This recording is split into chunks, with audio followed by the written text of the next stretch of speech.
the last stream I want to make from Hex, mainly to record how much fun I had with the game. So it's ending today.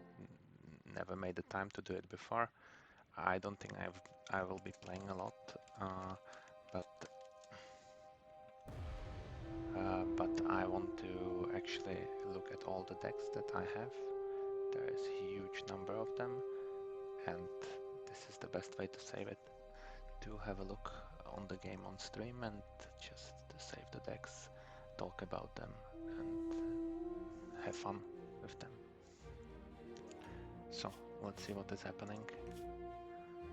Okay, right now, as you can see already, there we are having this celebration where they are granting free entries to tournaments and packs, so it's great.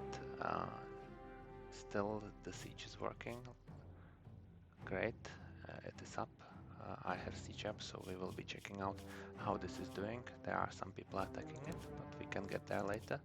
But let's start with the easiest thing, with the campaign, which was the core of the game. So here we have all the characters. Actually, I can still create more because they have added at the end some slots, so you could pick undead or underworld. Each of them has different traits. Male, female, it's the same, and then races, which was restricted. Yeah, so you can see Shinhar, Dwarfs, Venom, Necrotic, and then you had 4 classes. Basically, the main decision maker is the class, because it has all the talents in the talent tree you can then go through after, but those class talents matter as well. So you can summon rats, you can gain health for each shard, you can fetch shards, you can have this efficiency. There are some talents that are locked and they never implemented those. So what I have is, I think, 10 most interesting combinations I created. So let's start with this necrotic guy.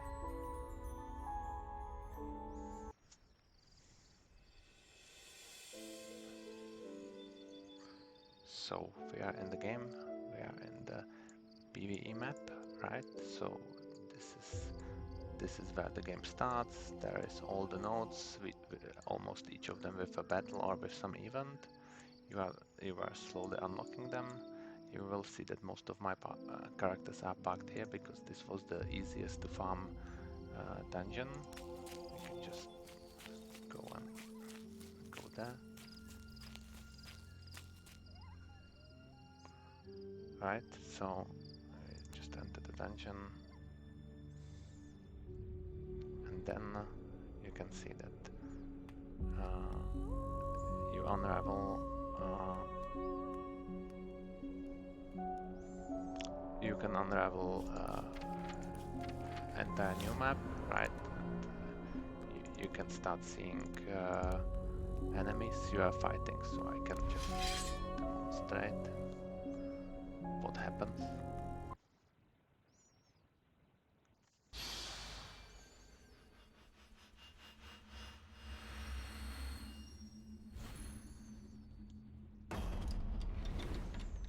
Yeah, alright, so this is the first enemy. I'm playing with this flying deck. I don't have. So summon Windborn Acolyte, okay. So I guess this deck is made with flying. Yeah.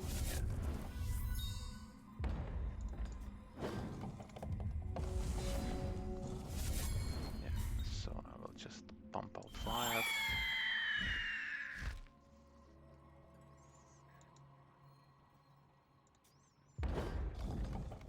Okay, let's wait.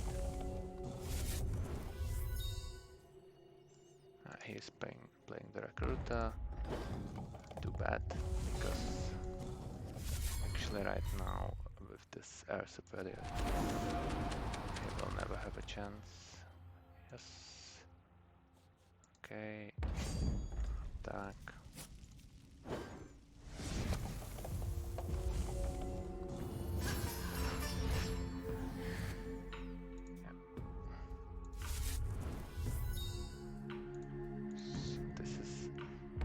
is the basic dungeon. I think he wins, but let's just make sure. Okay, play this harpy.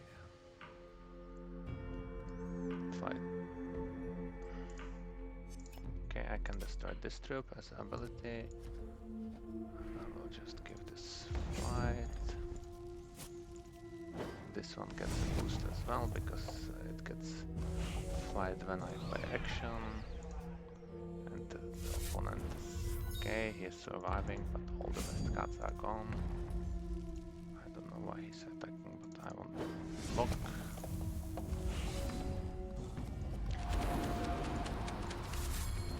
Another supremacy. Another action.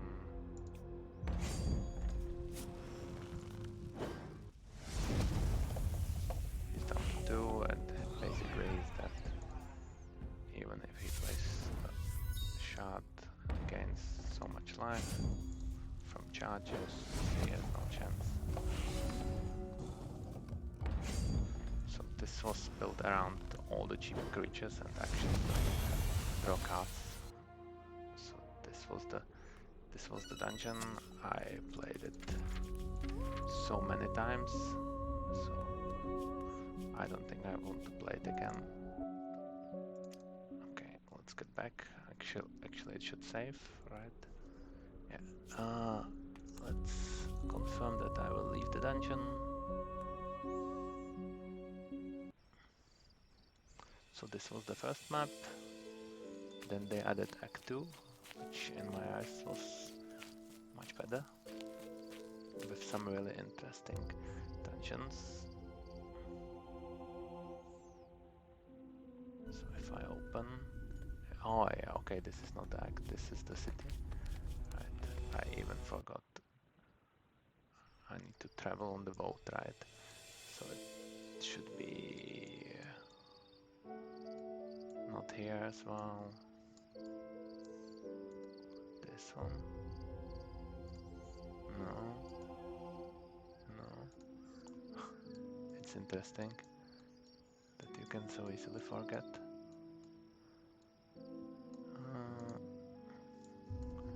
No, it's not here. No.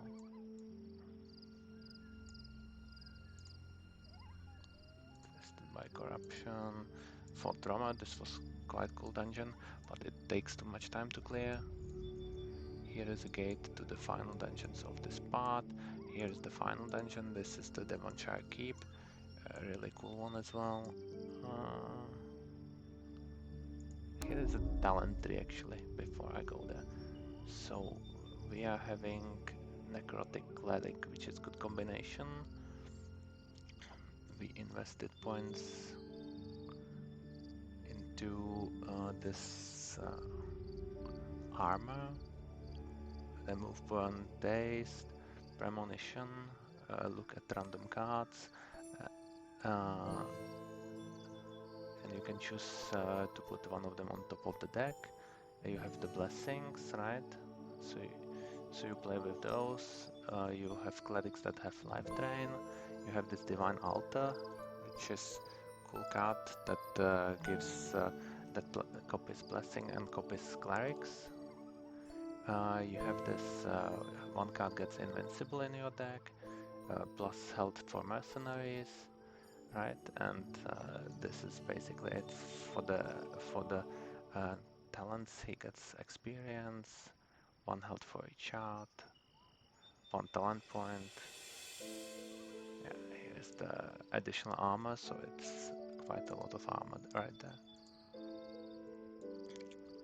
Huh, where is the damn gate to the next chapter?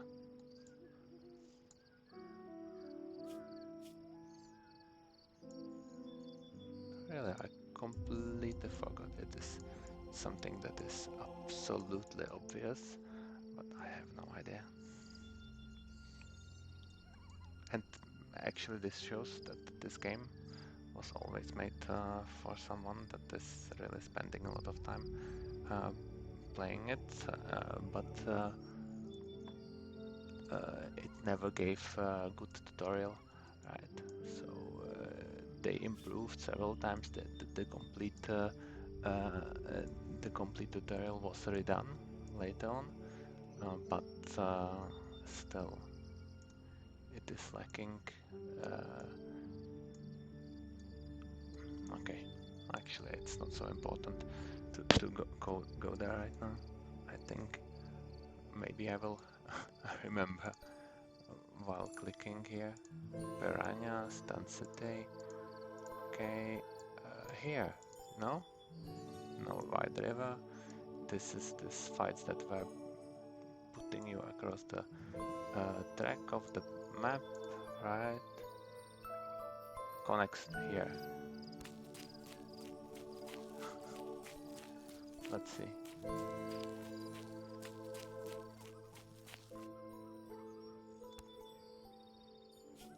Okay, great. I would forget that it's here. Okay, here you can see the second map, which was much better. Here is this Brute Crown Bluff dungeon, where you could play as one of the chosen decks in one of the encounters, and there were some creative decks. Here is this Kraken Sanctuary, right, with Harbor.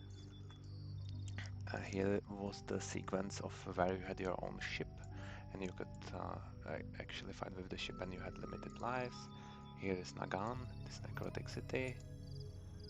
Necropolis, home of the necrotic, and at the end it's this machine graveyard dungeon, some bonus really hard fights,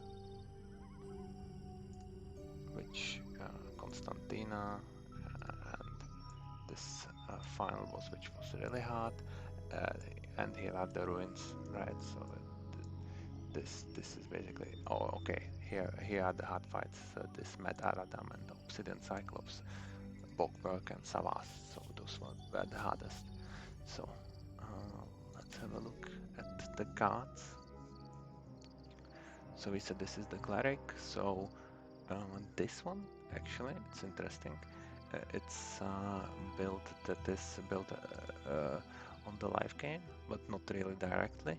It's built on Orc deck, which is quite fun with killipedes and with some broken equipment. Basically boosting this Hunger of the Mountain God, which has the equipment. Once per turn, this deals 3 damage to you, this gets Rage 1, right? So you are able to gain life, you have a lot of life, and you get fracked by this guy, and you just boost him to hell, and then you have all the other orcs. So this is the first one. Let's have a look at some of the mercenaries. He's playing with Vampire King. Actually, not a huge deck, a lot of vampires. Let's not do this one. Let's go through the mercenaries later. Let's turn to other characters. So this was the PvE map. Now we have Cleric, Orc, it's the same. If I go to Mage, that might be more interesting. So you can see another character parked right here. Mages, they have a special ability that's called Spell Power. You could gain this by playing actions or replenishing it through this talent, so it was quite interesting. And it gives you some interesting stuff like this Golem, Open Mind, yeah, basically this, you could get additional abilities as the mage. I would not say there is something super interesting as the abilities, except the one, if I remember, here, this one. There was for each race special spell.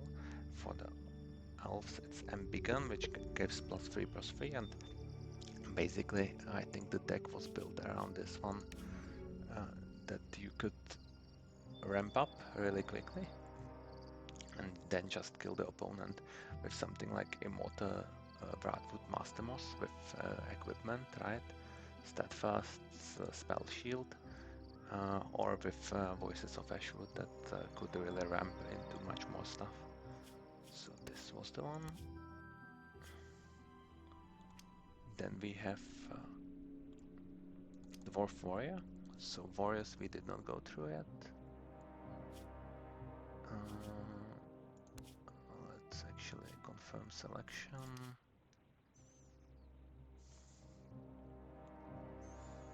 Okay, so this one. Where do I get to the map? Come on. Get me to the map.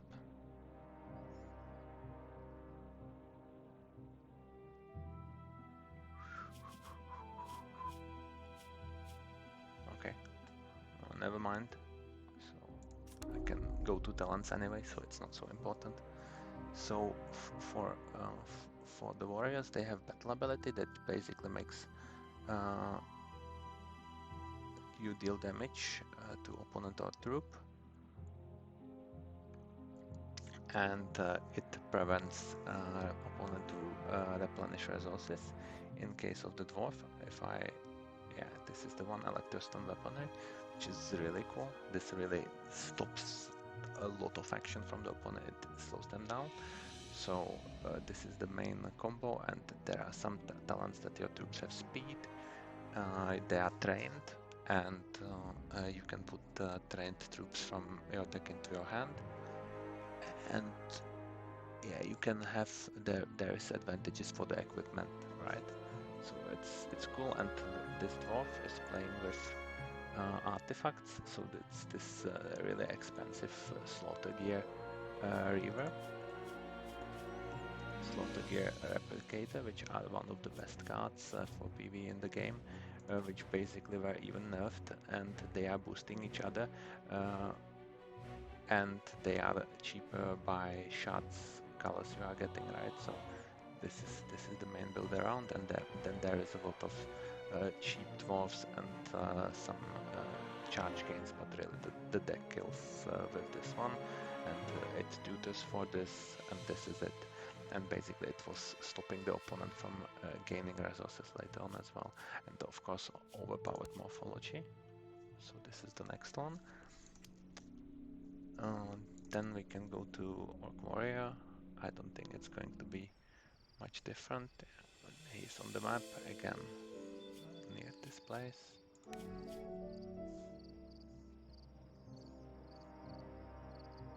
So this is classic.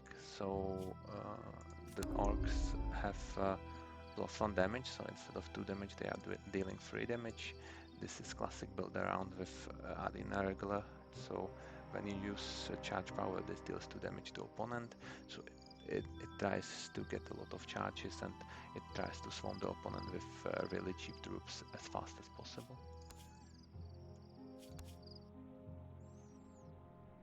So what we have else? Shinhara Cleric, so we went through all the key classes. Cleric, Mage, Warrior, so this one is built around swarming the opponent with cheap Shinhara. So the rabbits, you play the Underwater Recruiter, right? It gets +1/+1 for each card, it makes them cheaper, so in few turns you really swarm the board with a huge amount of troops. Yeah, this is the main equipment for almost everything. -1 cost for Holophilia, so it's a ramp. This is the boost of this one. This deals combat damage to summons battle hoppers. It has life drain, and this tunneling guy can bring all the Shinhara back. And the special part for Shinhara is when you play Shinhara, you have 25% chance to summon a battle hopper. So this really brings a lot of hoppers into play. And I guess we will be doing this for a while if we want to go through all the bosses as well. So next one I have here is this necrotic guy. Okay, so it's a really interesting deck. So you can see it's Venom Ranger. This is class we have not been talking about. So you have a pet. Then you can name it. It's for this. In this case, it's called Havoc. It's a spider, which is unblockable, right? And you are boosting him, and you can put him toys to beef him up. Here you are just getting, yeah, it's marking enemies. It can damage them, and you start with it in play, and you have more health. So, and this deck is really, it's just with one card with this Sokoi, with the cleric. So the expectation is basically you should be able to.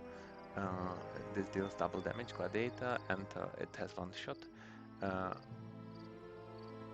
That basically readies the spider to attack the opponent. It's just you put him on top through the shards, right? And on turn 4 you should be able to kill your opponent. I actually don't even remember how this played. I wonder how this was working, but I guess I was farming with this a lot. Let's check this out. So this is the machine graveyard. Actually, in this second chapter, you could see the map. So let's add this up.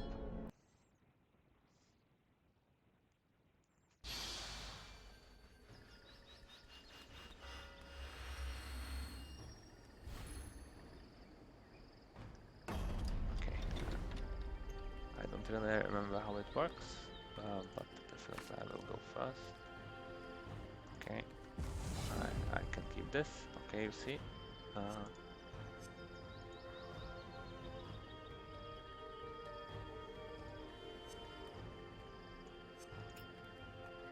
Target opposing champion or troop. Okay, I will target the champion.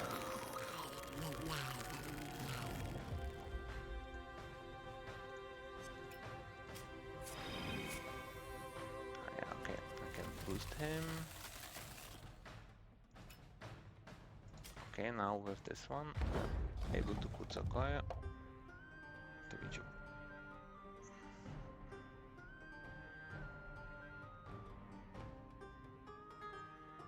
Able to make it. Okay. I don't care.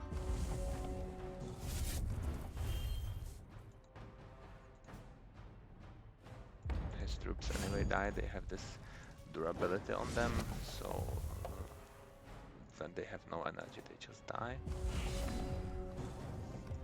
So it's no surprise. I drew the surprise, so I need to do more. Okay, I keep boosting.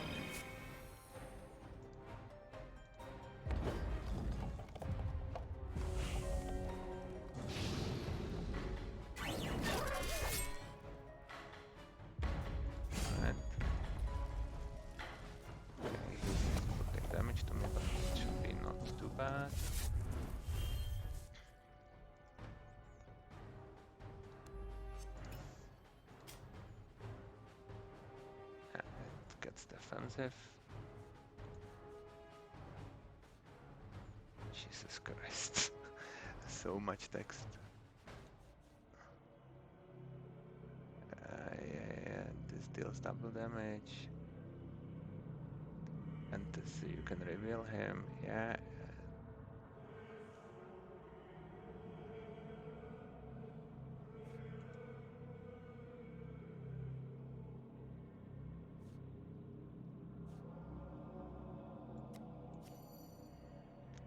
Select troops. Oh, it has mobilize. Okay. So I can exhaust this one. Okay, it has flying. So I just attack like this.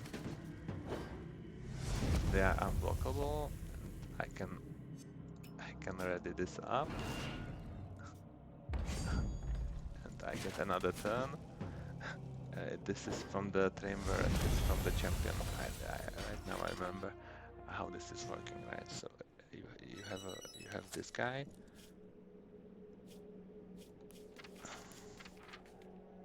Right, you have this guy. This is basically giving 3 random troops in your deck flight speed and steadfast. So it is giving this actually to Zergoy, right? And this means with mobilize that you can play him on turn 2 if he summons this troop, and on turn 2 you can kill the opponent. So that's quite fun. Okay, what else we have? This one we went through, so we have Coyotl Cleric.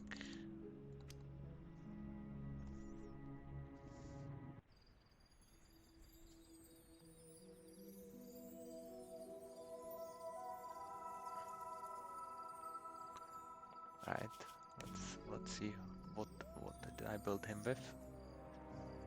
So the special Coyotl ability is that they have this twice as many Zodiac blessings. So it's Zodiac blessing is a really great blessing, which I don't remember what it is doing. Here, children, you begin game. Yeah. Oh, it changes with the Zodiac. So it grants you turns, throws you cards. It's quite interesting. So this is the one. And then the build is this one is some kind of mix of Life Gain deck with Sight of the Sun, Crocosaurus, Balthazar. So it's a ramp and Life Gain with this here, Prophet of the Sun, right? So it tries to build big troops, and it synergies with Life Gain. Anything special? Yeah, this one. When you play Elf, you gain 4 health, so this one is interesting. Of course, this Ethel Heal, so it's when you gain health, they can spawn from your deck, and in a conflict, yeah, their troops are battling. I don't think there is anything too interesting on this one. So let's go forward. Then we have Toda, Dwarf Cleric.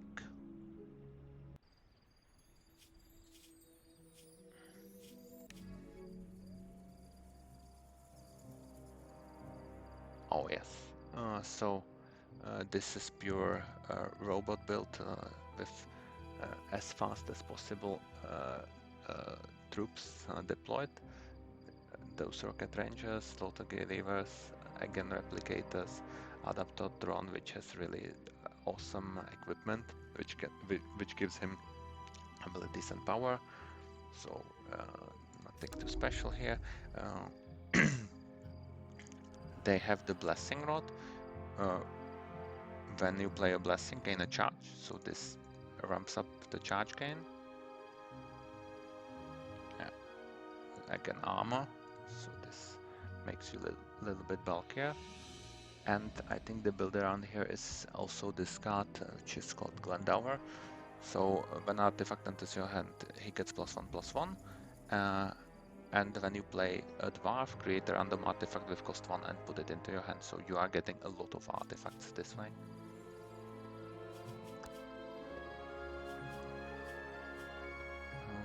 Okay. Let's get back. And I think the last one is this warrior, human. So I think this was one of the fun ones I enjoyed playing. So again, this is a charge deck that is built around Arena Regular, Queen's Guard, Form Ranks, which has equipment that share that troops that share the trait get +2/+2. So it's all humans except the replicator, which is just beefing up the deck. Or okay, there is some dwarves as well. it's all warriors, right? Okay, yeah, it's all warriors. Yeah, everything here is warrior. So I think, yeah, and if you battle a champion, troops get +1/+1. And I think there should be a talent that gives you a charge when you play a warrior. Yeah, when you play a warrior, you gain a charge. So this can really go crazy when you play the arena regular that is giving 2 damage with the equipment when you gain a charge. So every troop you play basically just shocks the opponent and it gets crazy. Yeah, Lady Cassandra is for fixing. This really puts cheap troops into play. This brings another warriors, Scarlet Sliders. No, it's rangers, but okay, it's 2 guys, 2 ones, so it's easy. Form the ranks is boosting all the warriors, and this gets Swift Strike, so it beats up opponent quite quick. So this is all the characters that I had and some of the view on the classes, right? So let's open the first character I had, this Elf Mage. I was playing mages most of the time in games. And let's have a look. Actually, you can see that on top of the main character you get 3 mercenaries, right? And this is really crazy stuff because they made so many mercenaries. It's like 50 of them, and you could play. Each of them has a special ability, right? So let's go one by one. Aethenia transforms target troop you control into angel, right? It's 4/4. When opposing troop attacks, you gain health, and at start of the game, gain 1 health for each troop in your hand.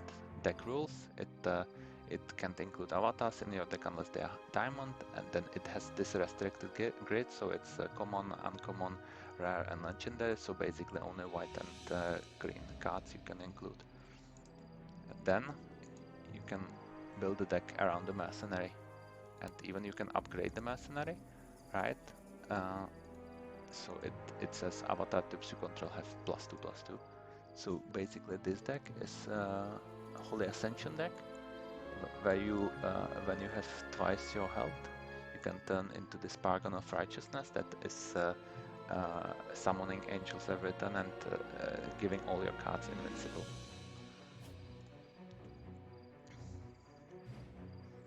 Any other cool equipment? Yeah, nothing great. Basic stuff.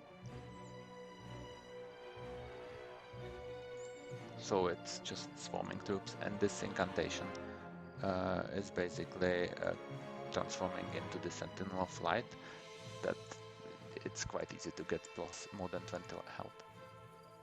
And each of the mercenaries has their own deck, so you can just recall the deck. This is actually the deck I built today, which is not so great.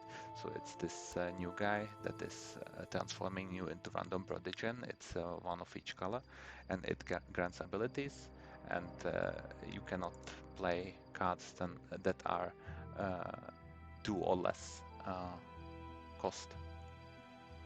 So nothing great here.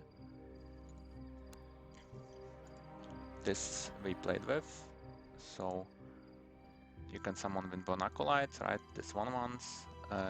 You can destroy enemy flying troops. You can't include troops with tunneling or humans. And you have seen this deck before. It's this very cheap flyers and mono blue.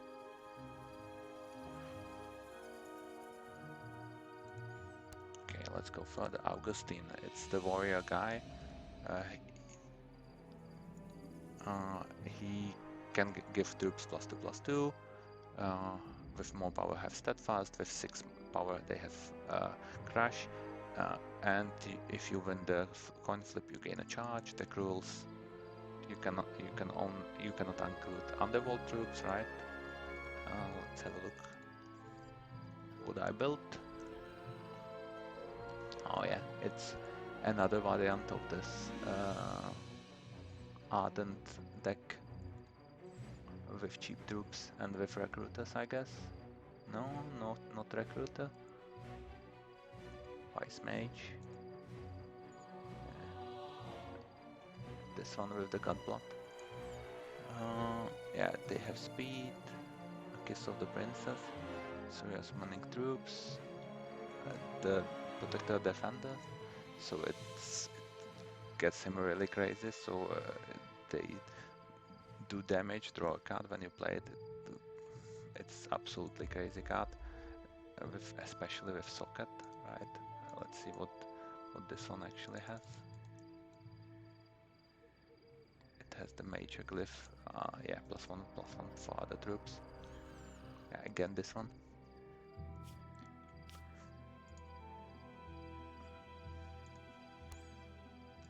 This is the robot guy. You are getting upgrades. So, and when non-robot troop enters play exhausted, and you can summon a worker bot. Of course, you cannot include cheap cards. And here, after upgrade, robots control have +1 for every actions, and defense for troops. Let's see what I build with him. Yeah, it's this typical slaughter gear charge madness. So it's full slaughter gear deck, nothing super interesting. The troop parts were not really great. This guy can summon Dreadling for each troop in opposing crypt. And it puts Spiderling X for the troops controller when they play Ardent. And you get unblockable. Of course you cannot have Ardent. What did I build? Yeah, mill deck, just to abuse this ability. Just to simply swarm them with Dreadlings. Any interesting equipment?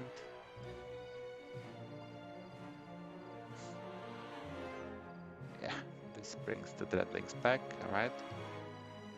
Dream Eagle, another namesake. Let's have a look further. Boingo, I did not play this one, I think, because it was too weak. When target troop deals damage to opposing champion, destroy random opposing card, so it was not interesting. Brosibak, it's the Pipit, so it creates random cards that you meet the threshold requirements to play and puts it into your hands. And it basically transforms cards. So it's really crazy. This party buff transforms random cards in your hand into random cards, and you get them cheaper.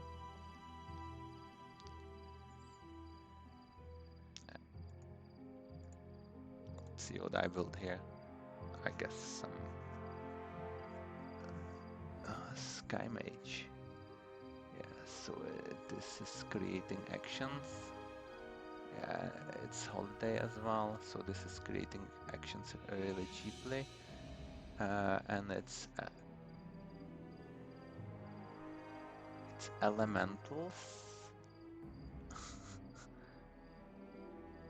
Scans, so all of the cards, I'm trying to boost them, right, as I can see here.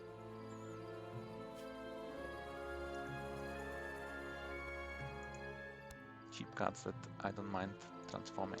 This guy, top 5, you are putting replicas of your opponent's troops into your hand. And you can destroy later on the troops if you have a lot of party. And random artifact in your deck gets -1, which is really not so interesting. Again, slaughter gear, nothing super special. Cardboard Tube Samurai is he's smacking opponent with tube, and it deals 1 damage to them, or 10 damage if you are lucky, right? And you can have this Path to Oblivion, so it's destroy all opposing troops. That's really cool. And you can make opposing champion vulnerable. He gets much more damage then. and it's based on 10 alternata permo-cards. So let's see what I put in. It's just basic rush deck with Yetis, right? It's the Yeti deck Mama Yeti. This Puppy Jasper, it's also Yeti.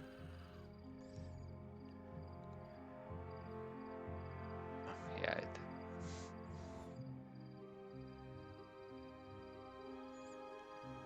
it's this super cool Yeti deck with Chain Peak Yeti, which is a cool PvE card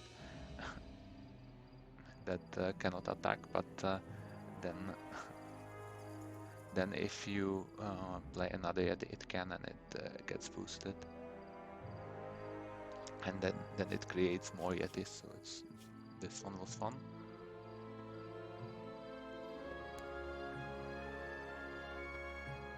Okay.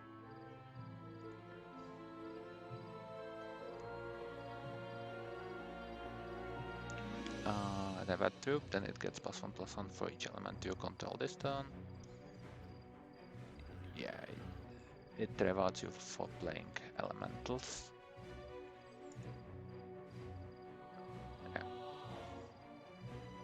And you can include first phone troops, so let's see if I include it. Yeah, so I included mainly first phone troops. And eliminate some of the eliminate stuff. Those guys, yeah, when they attack or block, they have eliminate, so it boosts a lot. Candle can have eliminate +2, and this gives your elementals flight. So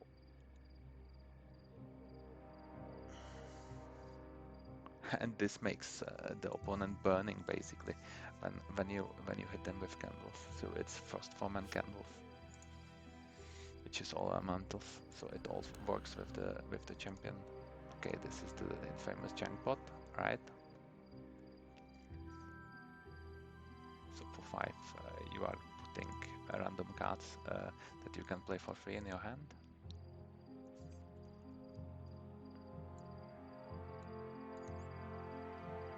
And you need to have 150 cards. And I built mono green ramp basically.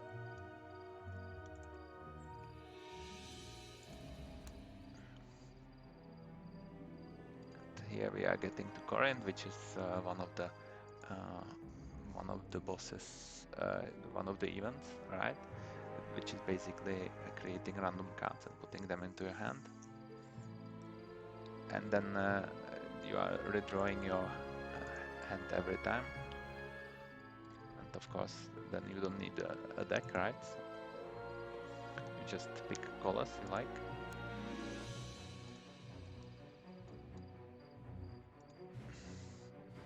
This guy is based on Mobilize, or rather it gives Mobilize as well. So Mobilize have speed. None of those cards in your deck get Mobilize, random ones. Of course, I am sure I built something with Mobilize, right? Yeah. So it's Llama Herders and cheap troops to put into play, and then Cosmic Flashpaw with equipment.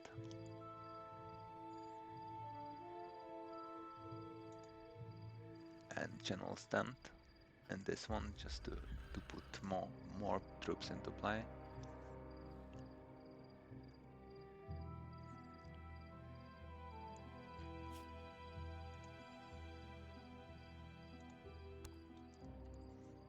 Yeah, the count they win, we have talked about, it's the vampire, and basically you can battle opposing troops with your own troops, and when that troop died, you get either vampire princess or they lose health, and you are losing life every turn. But all of the vampires have life drain, so it's no problem, or should not be a big problem. But there is no deck. Let's select this one. You can basically select it from template. Yeah, so you can see vampires, paladin, some cheap troops, so you are not dying so fast. and that's it. It's a really crazy deck. That one was quite powerful. This guy is putting Spider Eggs up in the opponent's deck. He has a lot of abilities. Yeah, it's putting X into this into your opponents. It helps you mill. And if if you control 25 spiders, then you win the game. Yeah, Venom hate orcs, so you cannot have orcs in your deck.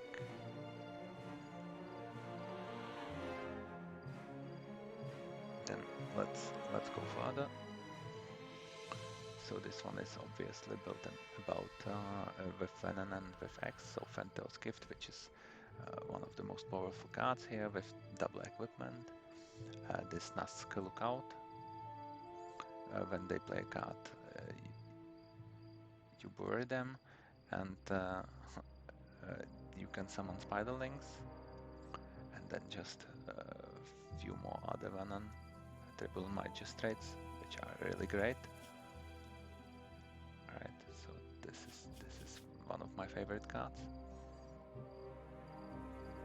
And this art is my favorite as well. When they play a card, they get Venom. Okay, let's go further. I see the siege is still up, so that's fine. You can see we are at the start, right? We have just been through 1/3 of the champions, so it's absolutely crazy how many champions they had.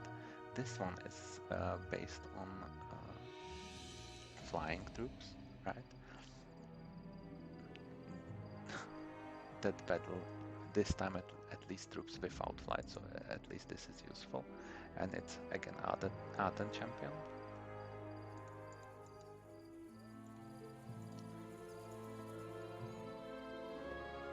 And we have okay, it's Arden flying champion, so we have cheap Arden flying cards with Sour Grumpus,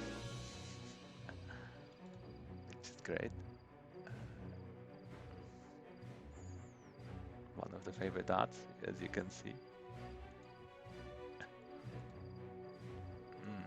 Okay, let's go to the next one.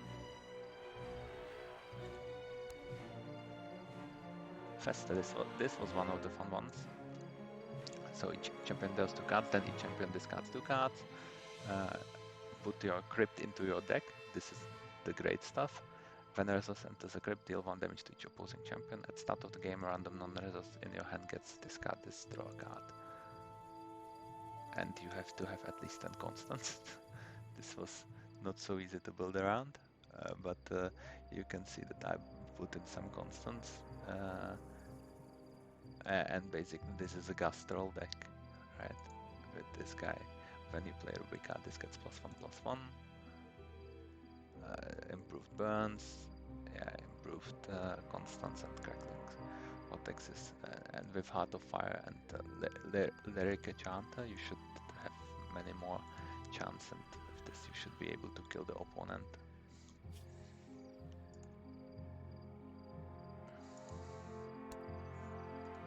This one is great, right? Add a stealth counter to you, target opposing troops gets death sentence.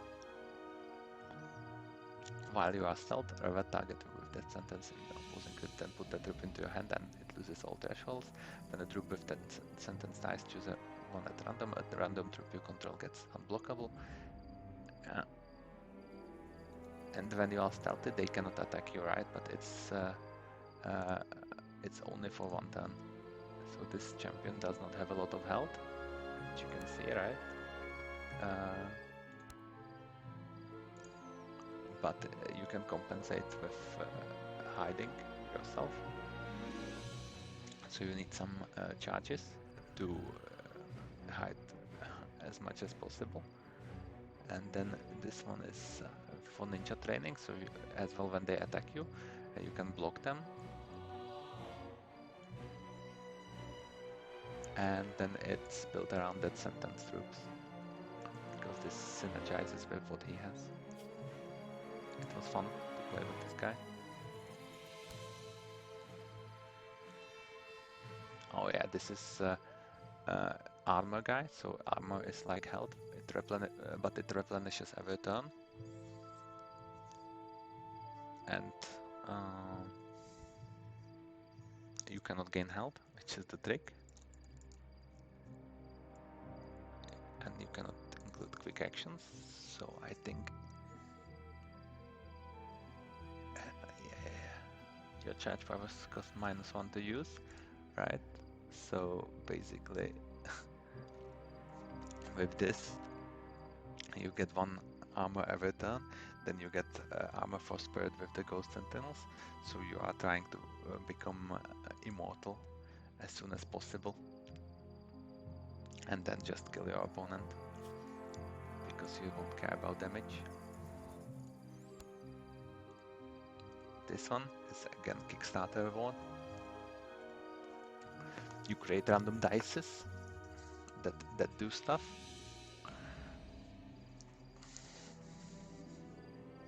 And you get cheap dragons.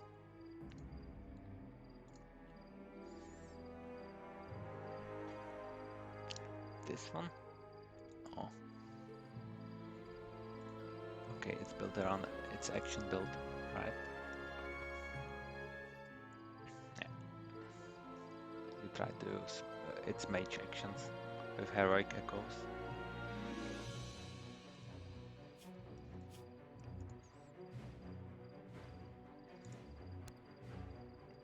Okay, this one is one of my favorite, with 32 health, right? And creating linger and farts that give opponent 1 damage every turn, or this Gargantu fart which kill their troops. And it has this ability when you have Goblin Cookpot, you can gain charges quickly. And then this one, when you use charge power, your reactions and all songs deals double damage. And you can create the cookpots, so it's great.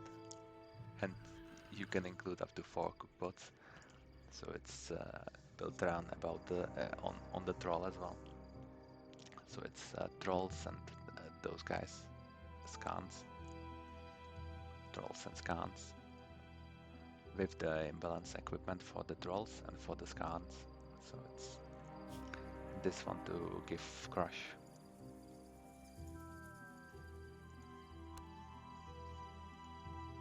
This one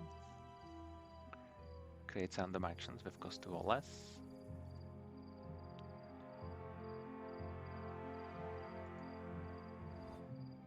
And non-combat damage dealt to opposing champions is increased by 1, right? So that can go very fast.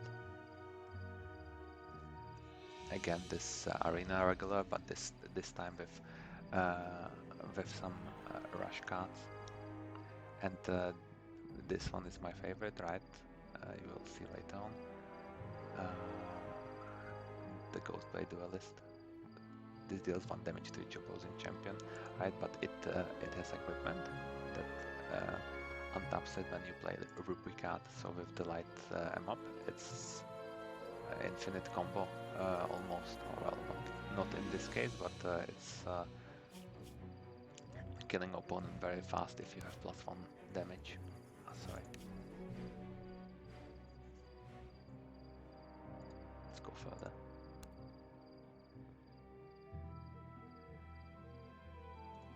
Halfcore. Oh, this was not great. Oh, yeah. Your equipment cards in all zones cost -1. Move each equipment card in your deck up to 5 spaces. But what is important, it gives random troops +1 attack, right? This was not so great to play with, but it was acceptable still. So this is another Savage deck. This time with Glimmerfly Dance and nothing special. No, rather similar to the one we had before.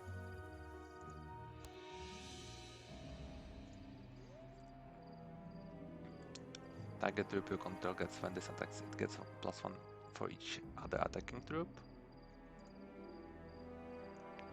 Oh yeah, and you get Berserk counters, right?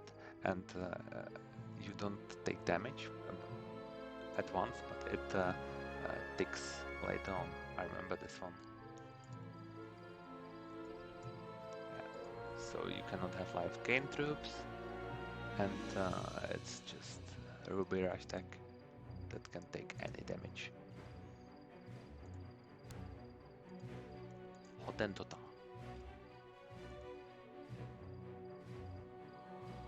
And it increases power.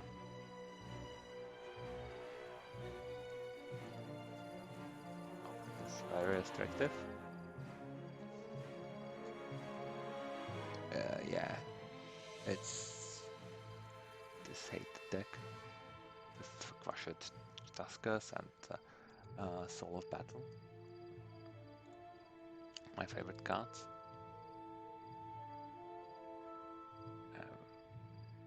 And Stink of the Scorpionox. Any special equipment here? No, not really. I guess this one is fun. Coding Nebulax have Swift Strike. Right, that one is quite fun.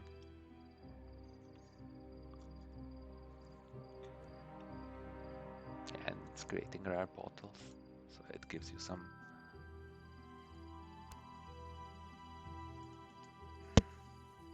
double target with attack and defense. Yeah, so it will be momentum deck, I can bet. Your cards and effects deal double non-combat damage. Okay, so no. So I built some kind of runic Chang with Yetis. And I guess I wanted to use this, I wanted to test this equipment. Yeah.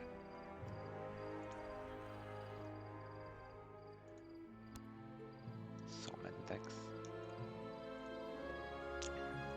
Katsuhiro is giving troops in your hand +1. So that's one. That one is cool, and that's good enough for him. So it's the basic Shinhara, just the cheapest ones, as much as possible. Kafra. Oh yeah, it's the conscript champion.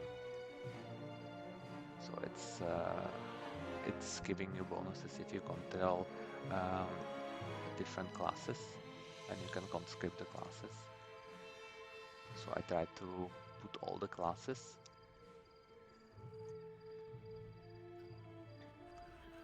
It was not so great, but somehow it worked.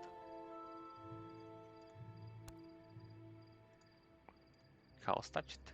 It's brewing for God's house touch 2 control, so I can imagine what this deck will be like. It's all the chaos touched you can imagine. With Meta-Radam Cultist, where you take your opponent's cards and you can play them for free if you draw them. Here's the Bot of Shogot. And great. Kikaku summons 2 random shurikens, right? Then if you have 4 or less troops in your crypt, sacrifice them. Okay. So you can imagine this tries to have a lot of dreadlings and get cards in play fast. And play this every turn with Volt French. Build it. Play random standardizers from your deck, so it's a ramp champion. And you can create troops and put it in your deck, and you can play them for free. So it's easy. It's a ramp deck with Splinter Slam this time around. so this gets cheaper for every threshold of those colors. So you can put it, you can play it quite fast, and then it splits when it deals combat damage. So you basically play a huge amount of those.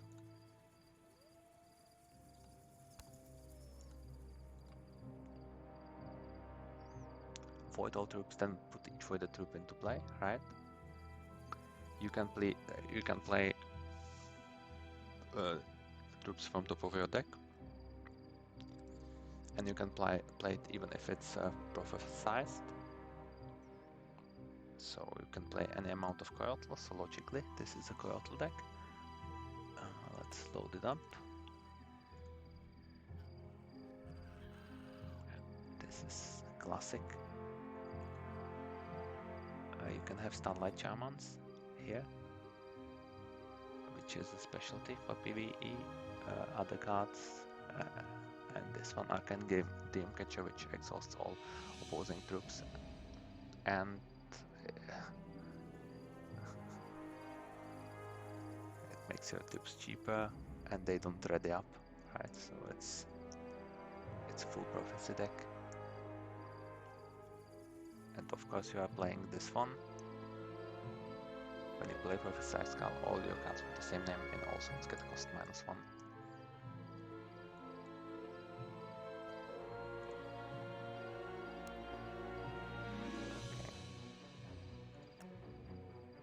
Okay. Looter. Can destroy the artifacts, you can see. This is not very exciting. I did not play with him, I think, so it has not completed the challenge. Matilda, it summons phantoms and gives you armor. And rebirth to some of your troops, so I'm sure I built something that is built around this. It's this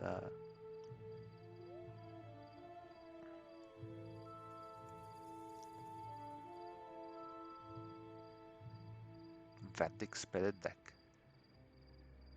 When opposing troops attacks Verdict, right? So and you have this one. So you have a lot of cheap troops that you super boost.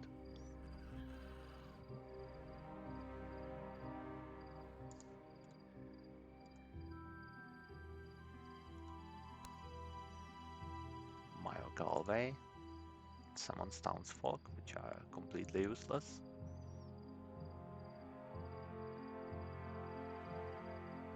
But it is very good against undead. Let's see if I have a deck. I don't. Never like this. Okay, I should stop opening the ones I don't have completed. Mephistopheles. Draw a card, gain health equal to the drawn card, then you lose 5 health, right? So I thought this is quite crazy to play.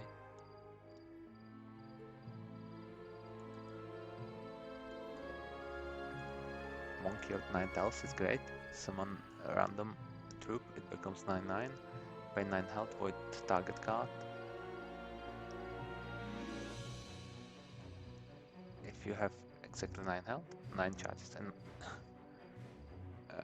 gain 9 charges, gain 9 health, right? So if you are at 9, you can keep going, and he has 19 life.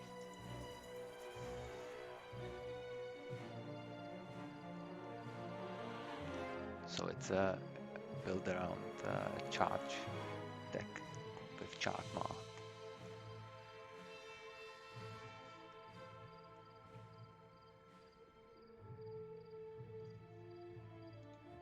What is the equipment? Yeah, you can choose both.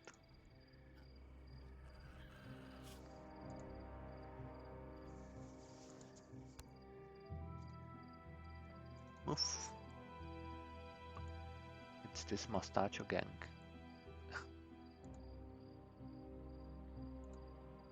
Basically 4 cool Shroomkin that can help you and you can have in your deck.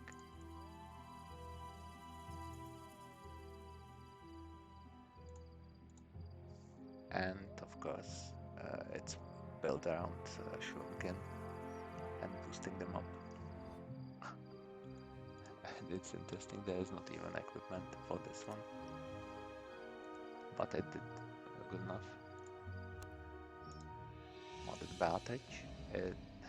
Your cards get invincible until start of your next turn, right? This is quite great. And when you play Cleric Illuminate, and it creates Candlecins in your hand, so I'm sure this will be Illuminate deck. Not yet the overpowered one, which we will have a look later for the Frost Ring. It's crazy, so many cards. Modded Ombres, yeah, it gives you 10 health. And it boosts your troops if you have a lot of health.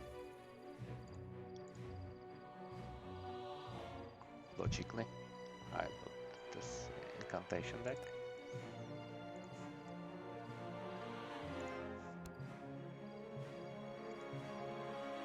This guy is creating chaos tanks.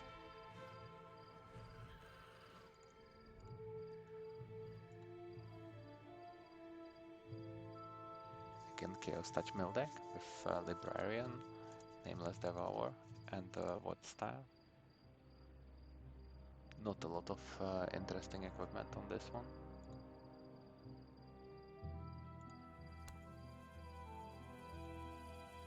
Oh yeah, this is the Vedic champion.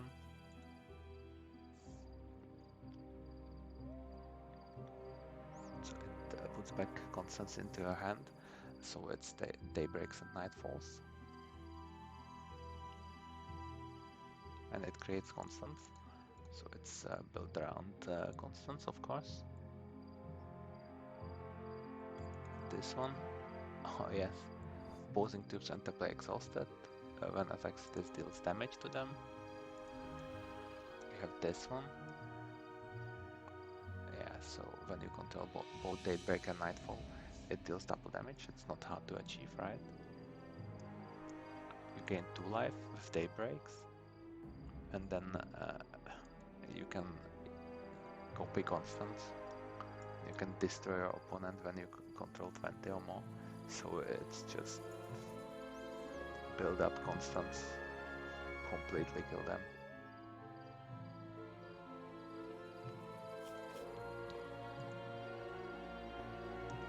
Super gain health. Nalib, I did not play. Right, it's destroy target opposing to it. You lose health equal to its power. Nothing too exciting. Nettlemoss, right? Target troop you control battles target opposing troop. It's this neutral champion where you can conscript the same faction. You need to balance them. So I guess it's interesting.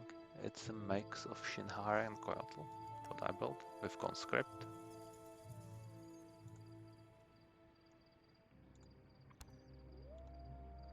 Knock knock. This one is great. Yeah, it gives your troops Gladiator to 5. And if you would lose the game, draw 3 cards and your health becomes 13. So he has 13 health, but you can reborn yourself. So I built cheap Blitz Boys deck with this equipment, which gives them which gives this Gladiator and Swift Strike to everything.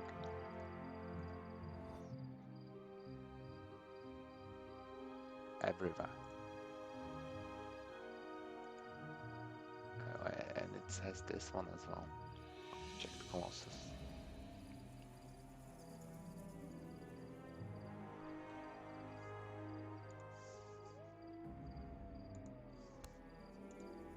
Glitter on core.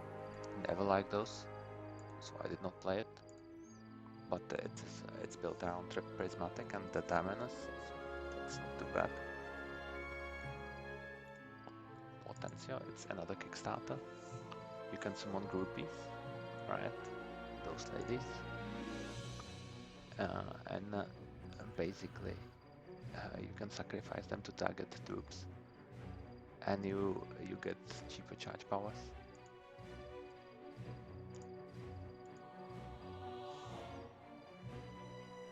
Yeah, it's Shinra attack.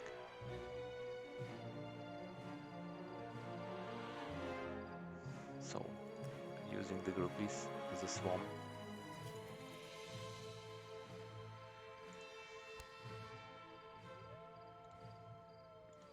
Puck is a ramp guy. I don't think I built around. This one was fun. Creates portal of random rarity and puts it into your hand. And you can create copies of cards with portal.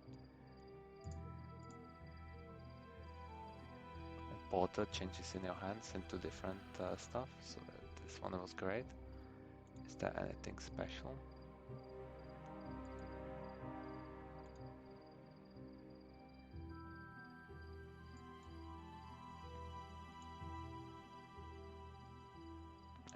Just more portals.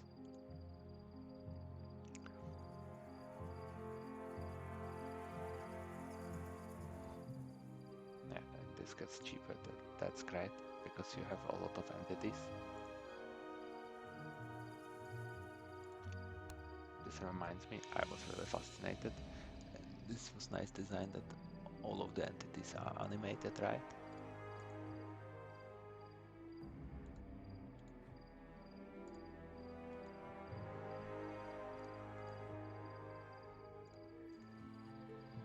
They did a good job on this one. It's bringing some randomness into the game, but it's not so bad. This is underground champion for tunneling. So you should not play any other cards than tunneling cards. You can see that basically. Oh, and it also gives, right? You can play anything for 2 from your hand. So basically the tactic here is to abuse the fact that there are cards that require 3 thresholds but cost 1 mana. So you can quickly play those cards. And they have some restrictions as well, right? Play this only if 2 or more troops enter play under your control distance, but you can abuse it. You can just tunnel them, and then it does not matter.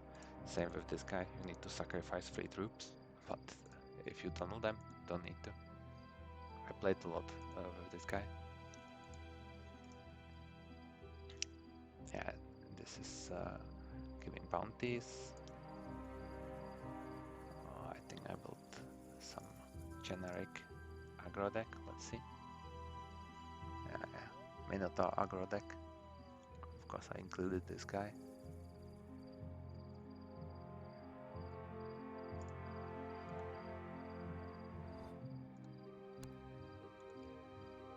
This one, I don't even know what she does. So it's new one. I was not playing so much. This one, it has this Buccaneer ability. It was this limited reward for this tournament, right? So it was quite nice, and it gives you charges when troops enter play.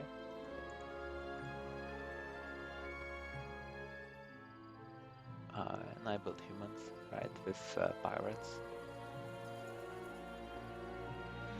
Quick troops for Buccaneers, so it's this cool new card layout. Card clause gives shelter to your troops. And Thailand Magi.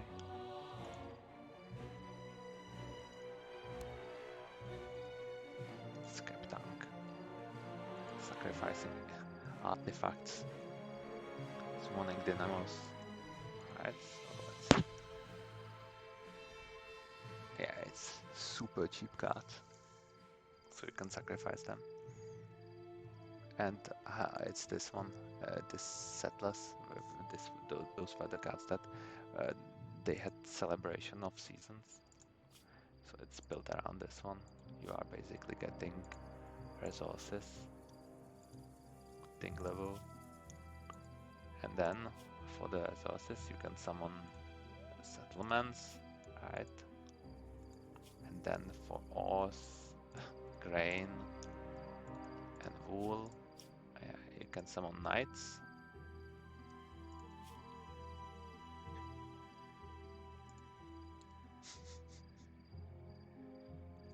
It has the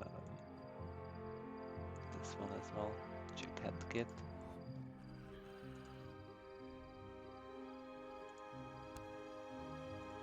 Scion of Urnas, this one is great, of course, it's Kickstarter about as well. Yeah, draw any number of cards.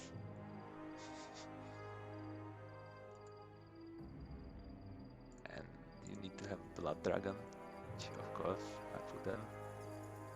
I put in one Urnas, else this is deck about this card, Dome of Urnas, which is making dragons cheaper.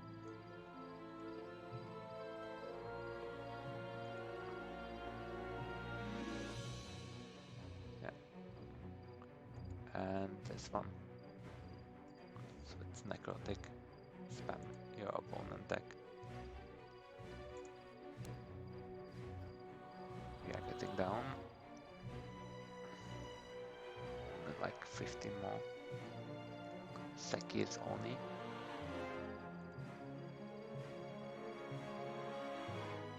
Put target card you control into your hand, right? Ninja Vanish. You can gain health when you play blood cards. You can play Sapphire cards and gain charges.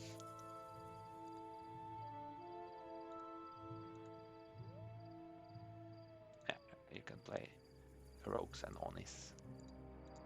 Which is cool, because there is this one, the Digster.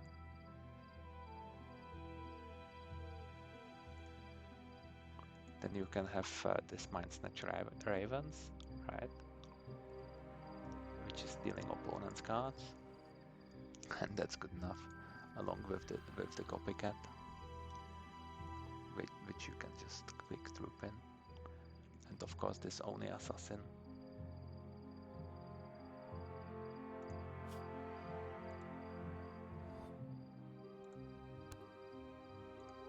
Yeah. Shamrock, momentum. Target troop gets momentum too. You don't need more. Lucky coins, you don't need to care. Just momentum. Oh, it's actually momentum candles. Interesting.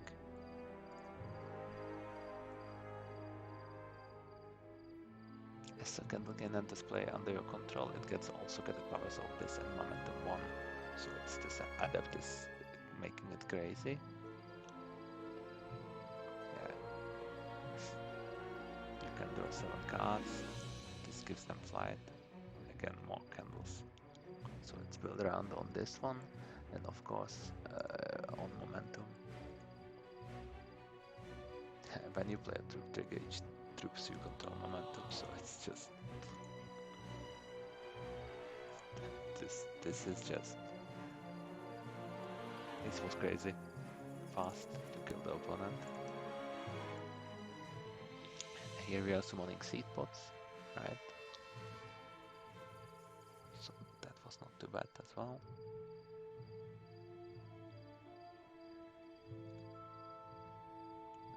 See, I guess it's a blend deck, yeah, with Fratfoot Mastermoss. And with this guy.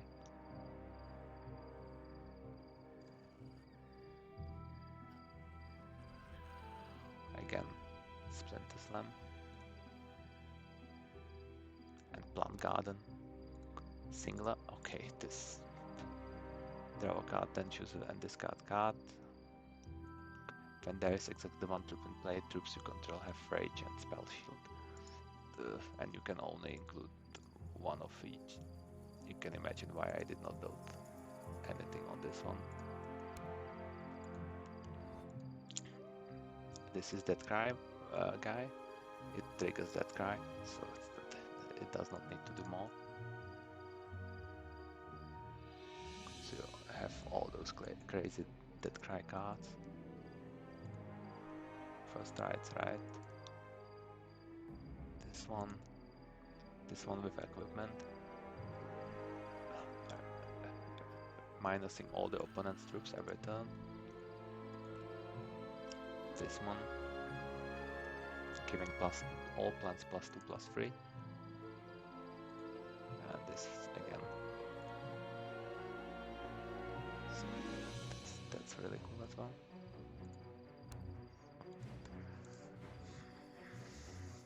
Oh, it's a Monstama, this beast. Buffalo. So it's Beast Medas. Beast Master. Yeah, all the beasts get this one. Let's see how many beasts are there. Not a lot. This one. War. Okay. Jungle Ambush. Okay. This is a beast as well. Okay. I did my best.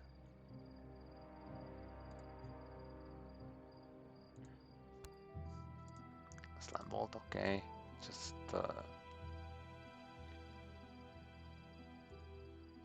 you need to balance charges. It was too complicated for not enough reward. Spirit of the Triumvirate, so this one is really imbalanced, with this one giving 3 random troops flight speed instead fast.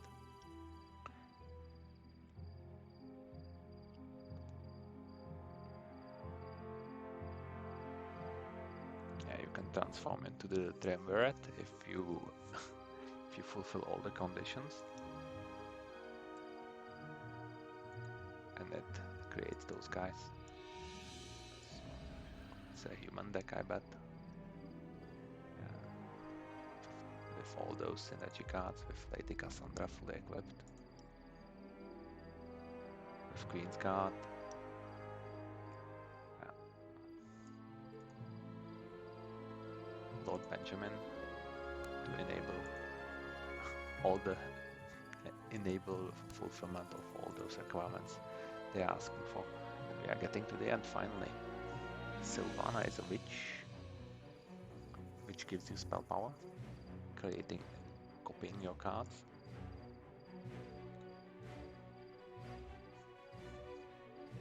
So it's a blue action Meadows deck with Lady Devonshire, which is also crazy.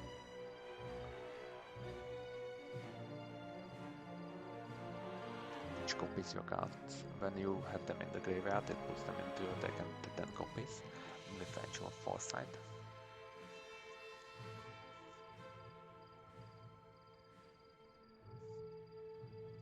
So you can just loop through your deck like crazy.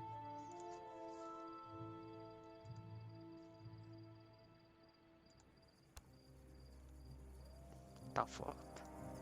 Okay. Summon random troop with equal cost to the number of constants you control. I don't remember how I built this one up. It was before all the verdicts. So it's a Blizzard deck. Shard Call. It's Chant. Yeah, it's Chance and Blizzard. And Soul Marble.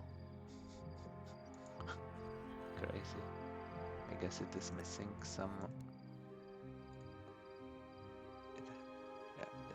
I don't know why it's missing equipment, because definitely there is equipment for Blizzard, for example.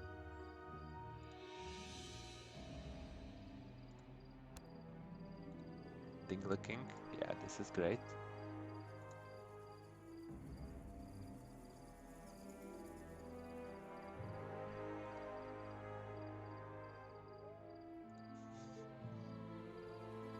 Exhaust 6 Dinglers, interrupt target non-troop card. Exhaust 10 Dinglers, transfer opposing champion into a Dingler. That champion's health becomes 1, right?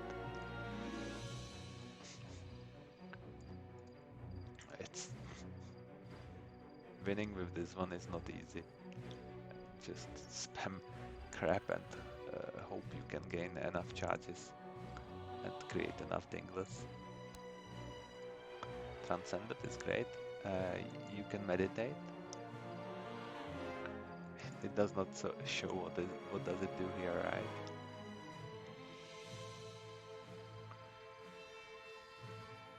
Yeah, you can create enlightenment, but which is quite powerful, but clearly it's not showing what it does here.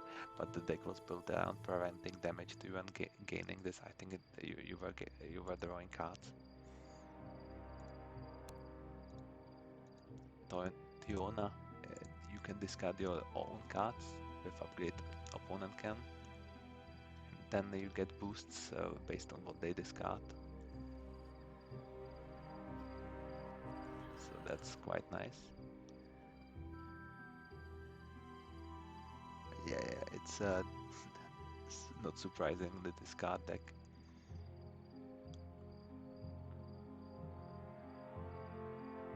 Yeah. Phoenix that kills. We are at the end. So last few. This is Ardent Orc Conscript. Nothing special. Just Ardent Valor deck. Hero of Legend, Heart of Embers. This nice AA one. Firebands and Voice of Ashwood with equipment.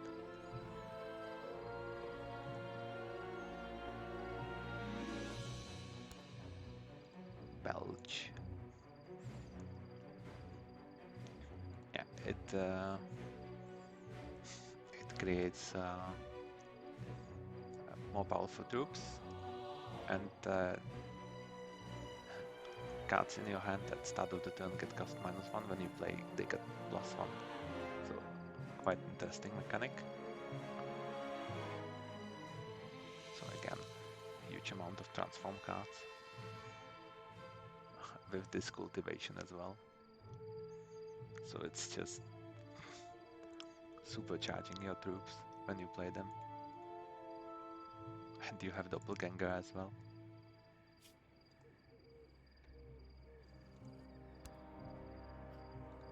Vratislav.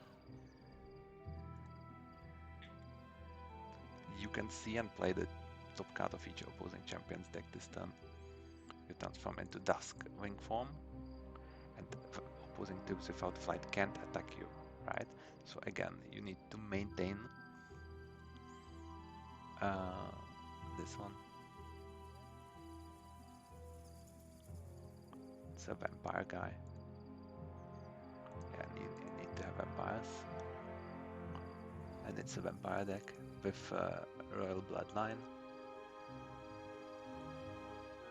Yeah, and with this gaze, so we can steal even more cards. You can play them for free then. So just overwhelm your opponent.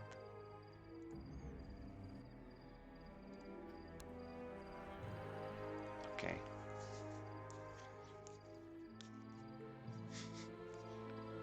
This is deboosting their troops, creating boons. Just ram deck with final performance.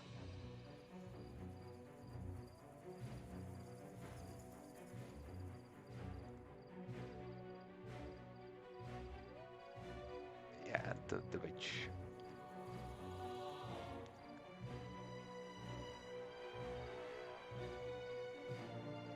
So it's supercharging troops in your hand.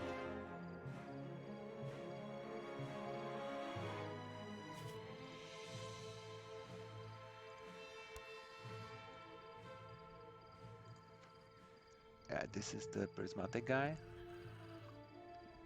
You can steal their cards, and you get huge boosts for acquiring a lot of different thresholds. Of course, this is built around getting thresholds. super fast Necropet. Recruiters. Prodigy of Volosov, right? Spawn Walkers. Eye of Vixels that are even boosted. So you can even play Tarmac. This one is cool as well. But the equipment was never working too much for me. When a human you control dies, put it into play, that Rubik's becomes necrotic. Lexil, of course.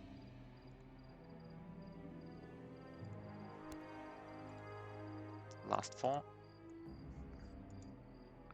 Your cards and effects deal double non-combat damage, so you can make your opponent burning. It's just this one. Charges, damage, burn, fast, quick. With this ability, it was never a big issue. Sanotis Construct. It has this for 10 charges deals 5 damage.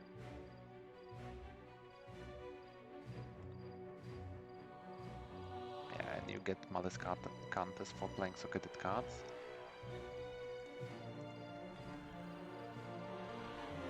So there is a lot of socketed cards.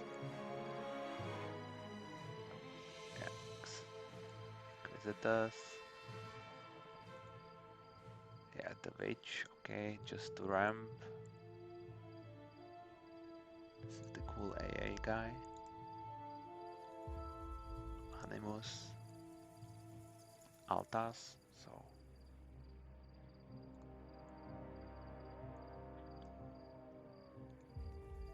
Spectre Skull.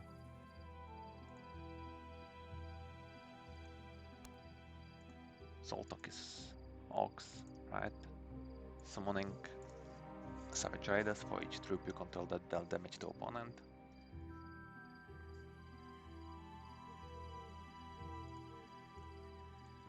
This is no surprise deck, just Ox with Laskar's Vengeance. This is cool AA as well. With goats and really just cheap troops.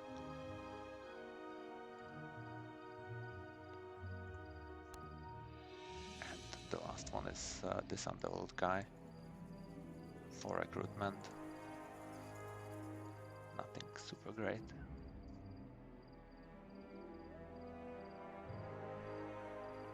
There's this equipment. Oh yeah, when a troop dies, so it's for everything. And the Rod Sniper is quite crazy. So it just kills everything.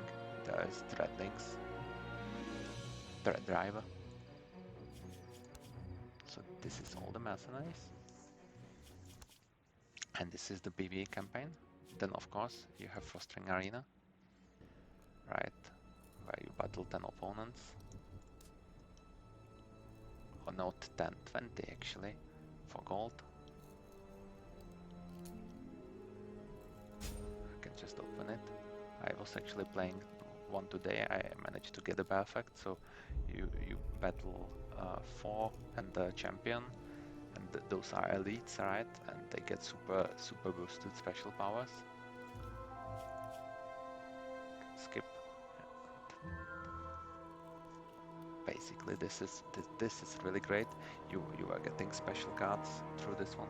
I can go through decks I have here. I don't have that many.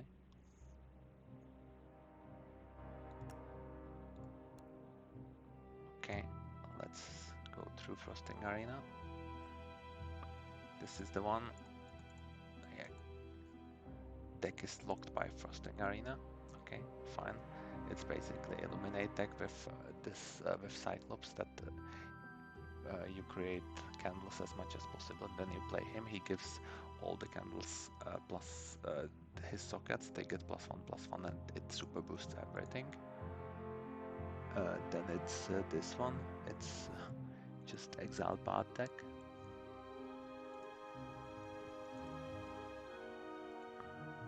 with cheap uniques, with holiday, giving flight, and then this gives you infinite turns, right? With Tale of Destiny,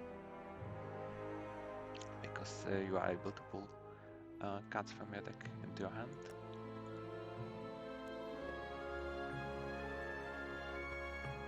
Then this is the classic one. It's the mill farm with this Terror Touch Blade for Fantail's Gift. So you are creating terror on Tulas in their deck, and you just need cards to defend yourself. Right, and this one is putting it back to your hand, so you basically overwhelm your opponent. And this mills for every card they are playing. So this is this one. I don't want to know how many times I have run Frosting Arena. Never seen Urunas. This is Prophecy deck with Heroic Echo. Interesting.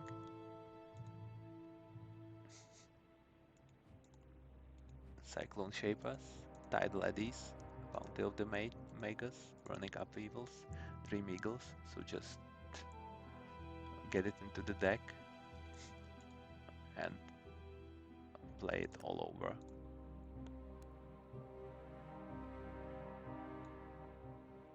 Alright, and then there is Zombies. This one. Oh yeah, it's Certificate of Death. This guy. Relentless and Voracious Zombies. And Maggots. With Vultures. And that you just swarm your opponent with this one. So this is Arena. It's great, it takes 45 minutes, right? Then, of course, there's Battlegrounds, right? I won't talk a lot about how many limited games I played. I had this Kickstarter account with free draft, right? So still, it's here. Where is it? VIP. Giving you boosters every day. Next booster arrives, right? So every week you had a chance to play. And then Evolving Silt, which was great, so it opens one pack with rare, the rest without rares, and it gives you a relatively limited pool. And then when you beat your opponents, it gives you more and more cards, making your deck potentially better, but also making it easier to build because there is not enough cards. When we are talking standard, let's go through the standard decks to put some memories. So this one is typically your tool, right? I guess it won't be easy to say, to show. Non-combat damage dealt by your cards is increased by 1 this turn, right? So it's burn, gaining charges, Ghost Blade Duelist, Grenades, Fireballs, light them up, Bolts, Ebony Pawns, and the Arena Regulars. Basically creating with this Welding Brutalizer super crazy turn. That is just going to crush your opponent.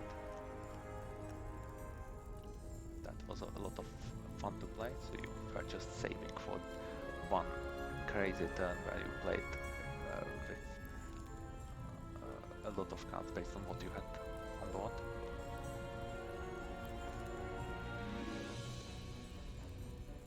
This one is, I was quite successful in a tournament with this one. So it's Arden deck, which is having William Robins, War Party Guides, Martis' removal, Protector Defenders, Ardent Crusaders, Officer Hero of Legend 1, and Illusionary Parades with this damage gem, which I don't think is it available still? And with the one that was doing damage to opposing champion. So it was create 2 troops deal 4 damage, right? And with Bryson, which gives +1/+1 and Swift Strike. It's crazy. 120 champions, just imagine. If you control more troops in opposing target troops, you control gets +1/+1 and Swift Strike. So this was really fun deck. Even sideboard with Clash of Steel, Bride's Fall, Soul Marbles, Totem Traps, Sigmund's Games. Yeah. That was nice tournament with this one. Then there is this deck, double damage. This is another great deck that the guys wrote about me when I was playing it. So it's built around Communion of Wax with double damage, right? That puts in crazy cards, Dreamweaver Ancients, Locus, Whirling Nebulaxes, and mainly Surging Wildfires with that combined with the Grandfather Elk's power that gives your troops +3/+3 crash, kill opponent in 1 turn, so it's just 1/4 with rage, so it's 2/4, right? With that one it's 5/7, and when it attacks it deals damage, so it can deal double damage, so it's 10, and then 10 crushing coming to you.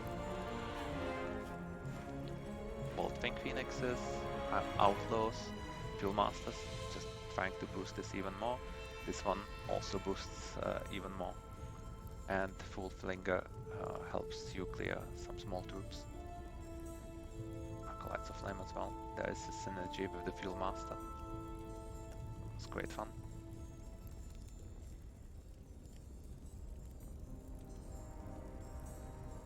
Okay.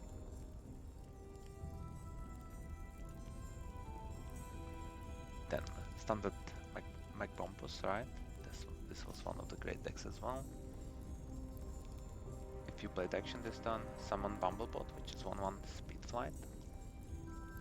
So this was just playing actions and trying to boost them with this, or with this, so it copies, or with this makes them draw a card as well. And this, when you draw a prophesize card, you create a copy of it. So basically, they had to remove this first, and then still you are getting huge card advantage. Then Last Cast Vengeance to clear opponent's troops.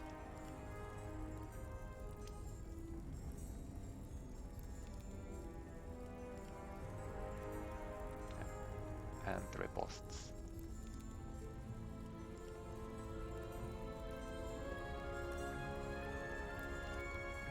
Great ladder deck.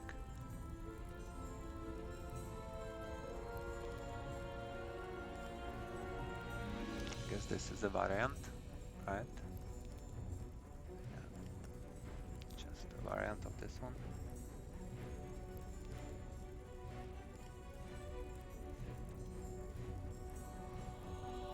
Yeah, I can see that there is a lot of decks that are some mix of Fostering Arena, Siege. Yeah, this one is classic, Mono Red Burn, right? Angus, which has extremely low health. Let's find him. Where is he?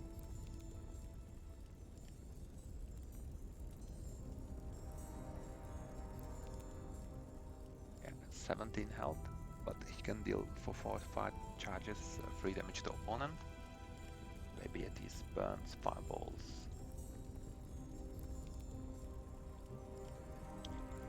Just typical rush your opponent as fast as you can. Scapegoats as well. This one is really cool. It's extended.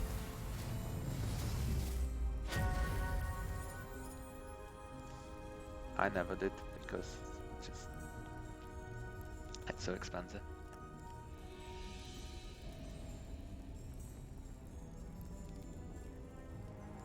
No, this is just PvE decks.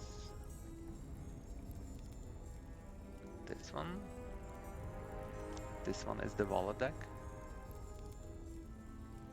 Basically having elves dealing damage to your opponent, right, and creating Wallers with visages which multiply. If you play a card with cost 5 or more, which you have those Moors and you have the Phoenixes, and then you synergize with the Wallers. Just you are dealing 3 damage to opponent or to his troops.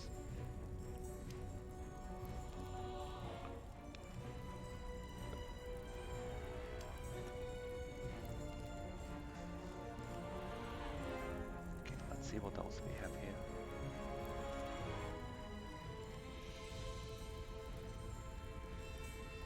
That's a combo. This one is cool. Escalation Locket. So it's built around Locket of Creation, which copies your cards if you have just 2 of them, and then it's Mind Calls to make them cheaper, and then all the cards that are boosting escalate. So Wild Caresses, yeah, you have this to draw through your deck, and Demented Whispers, which are discarding opponent's cards. You can Cosmic Calling to put this in your hand, and then one Psychic Ascension, which is great. It transforms you into a Paragon of Thought, right? And this creates random actions.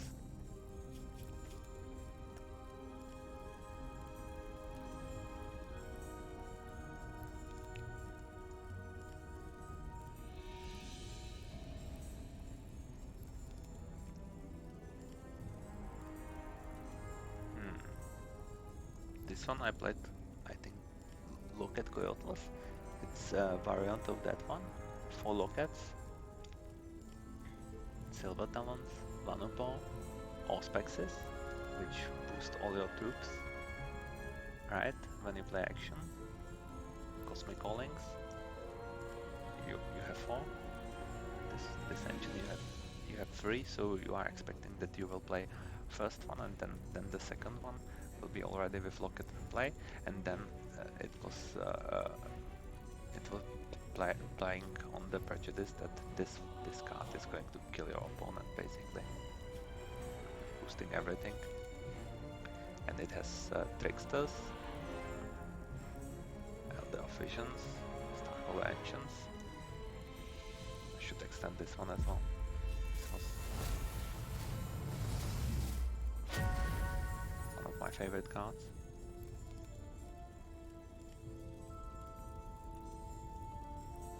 This one as well.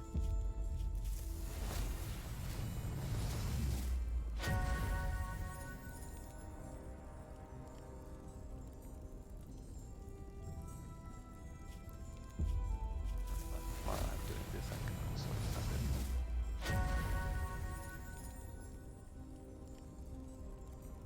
Yeah. So this was great. I played a huge amount of games with this one. Locket Coyotless. Yeah, Majestic. It's also variant. Oh no, this is the PvE deck. Still, there is no filter, right? To sort, you can on top you can choose. Let's see, actually, if I'm able to just load the relevant decks. Yeah, okay, great.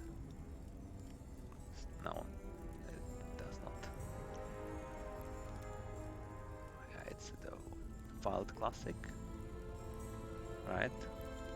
Howling Brace, Philias, Might Singers, Ranias, Hermo, Balthazar, Crocosaurus, and Eternal Sequel.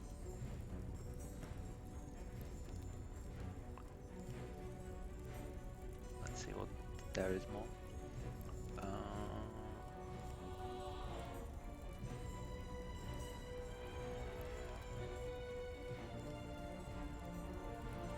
There's a signature deck, Momentum Mastery, which is basically when they made all the decks available. You could buy them for platinum without having to go one by one for the cards to make it cheaper.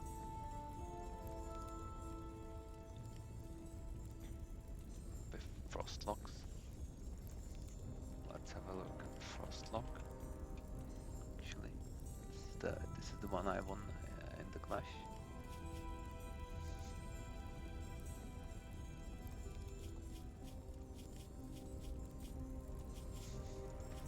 It's great. Let's see. I think there should be one more deck. Sunsoul Phoenix was great as well. This is playing just one. With Cobblers. And damage to your opponent. You get mana side. You can see that sadly you had to use exactly the same copy if you wanted to AA it. So the management of the deck was just a nightmare. But this one is so cool.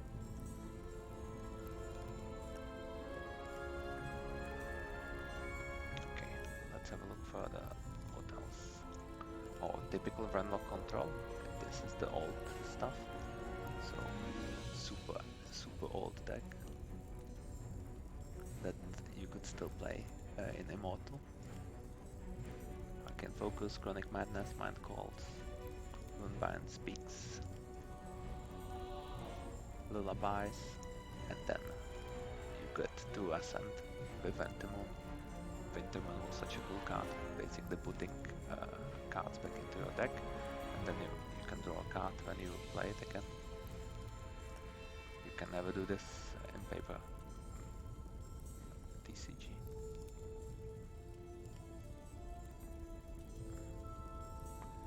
There should be one more.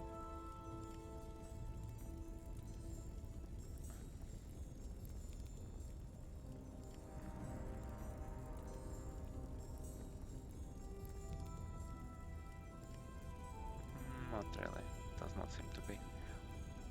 One more standard deck that I played with. Of course, there is the mono black, right?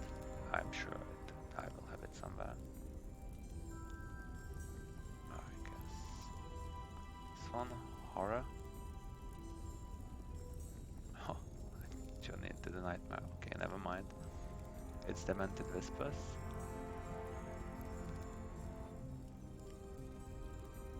The second animation. It's a ramp to Horrors of War, basically, and playing wildlife. Okay, let's have a look through the other decks as well.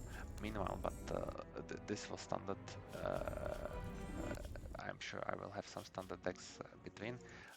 Let's have a look at the Siege, right, which is one of the greatest things that they have built. You can attack different players' keeps. Just have a... You can see how many events they are having. You can back in Siege. You can select a deck.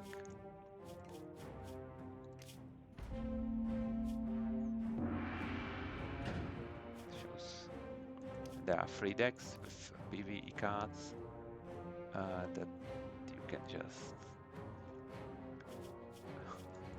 create some crazy stuff. Actually, I have some siege up still, so let's have a look how it's doing. This is one of my favorite decks, right? Let's see. I already made a video about this one. It's basically trying to teach the computer to play infinite combo.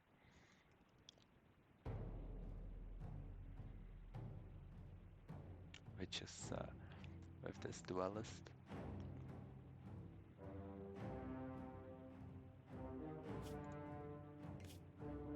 Okay, let's load it up.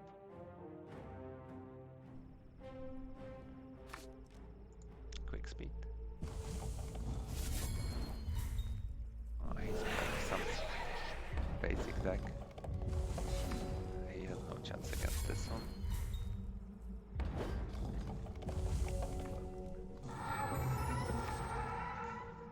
And this will beat him up.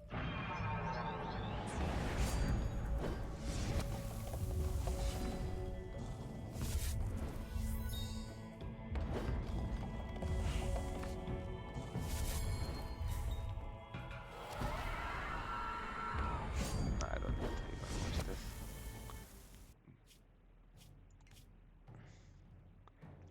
But this is the problem, they need to pay hard-earned cash to actually attack you, then you bring some clearly overpowered deck, because you are tuning for the guys that are bringing crazy standard decks that are boosted to the edge, right?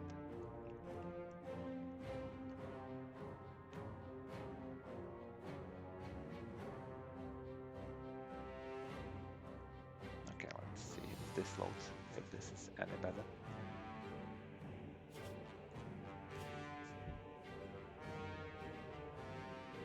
By the way, Hex has really nice music. Clearly we will miss it. Let's see if this is some decent deck. At least by look of this, it seems fine. And again, it's a relatively basic deck. Let's see.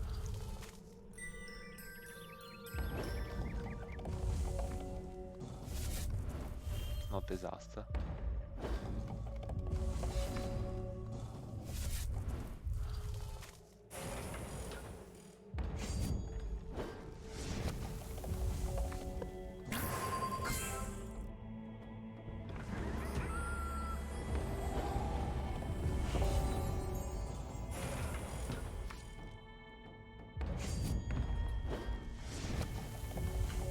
He's mana screwed.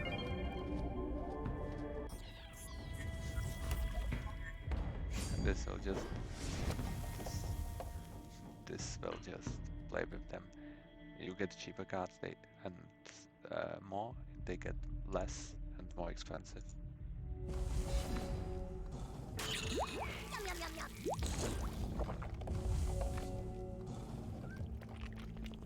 now you get a card draw, and the opponent is just dead.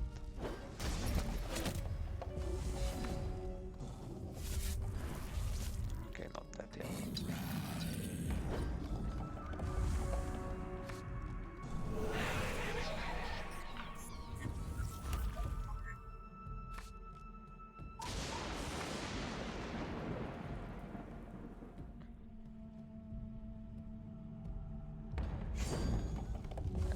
Yes, nothing.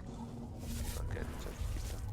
Not even going to the combo, but let's see. I think that could be.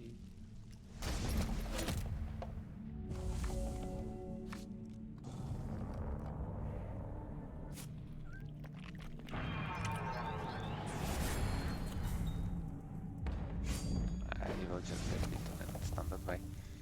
Anyway, let's go through the frosting arena decks, through the siege decks. There should be few that I was proud of.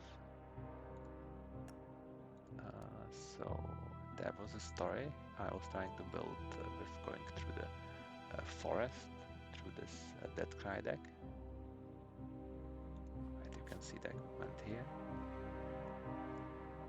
I don't know why it's not showing, but clearly you have this one.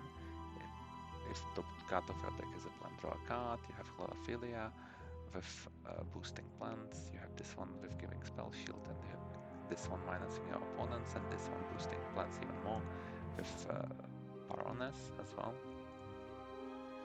So you have all the lilies, so you are going through the forest of angry plants. You get to the mansion, right, where there is this deck with this guy killing all troops, casualties of war, basically giving all troops -2/-2. This one discarding cards from your opponent, Lady Violet, right? First rights, so it's some kind of combination of negative abilities with Blightbark, which is boosting that guy. So you meet the Blightbarks, and then you get two vampires, and this is the vampire family with royal bloodlines, extinctions, grim justices, vampire princes, and actually with this one, Stranglerite, AA.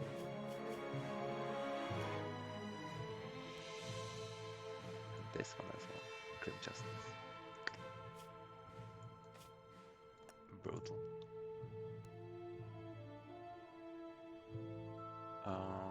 Then we have this one, the Blitz Boys, right? Which is around Gladiator, basically built around this card, which gives all other troops in all zones Gladiator +1 and Swift Strike. And then you get just that, you get them boosted with this, which gives Gladiator all the other troops. This one deals damage to face. This can boost Gladiator even more. This gives Gladiator as well. So we are just getting crazy amount of Gladiator. And then those guys come and kill the opponent.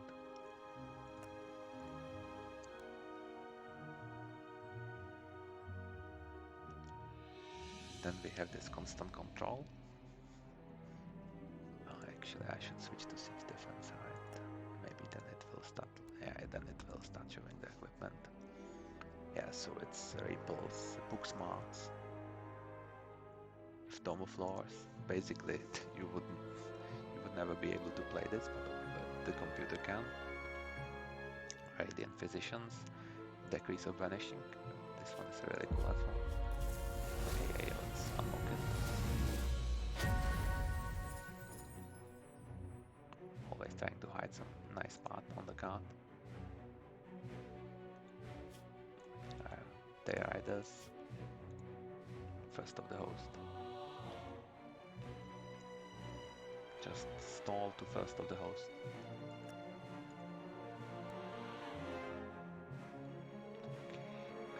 Then we have this one. This one is my favorite, right? You have the Ardent Recruiter. Everything here is human. You have formed the ranks. You have Valiant Escorts. Okay, I wanted to extend this one as well for quite some time. And you have Lovebound.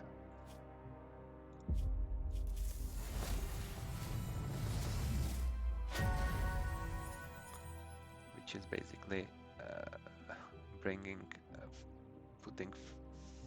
Am I using the locket? No. Yeah, it's giving +1/+1 to 2 troops, which is basically making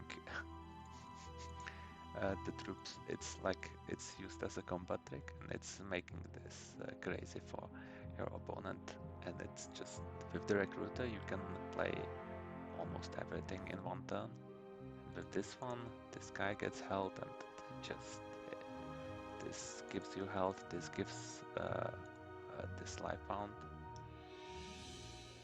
and boost. So this was working quite nicely. There is some variation of this one with Frost Wizards, because a lot of people were playing that cry. So just to try this one out.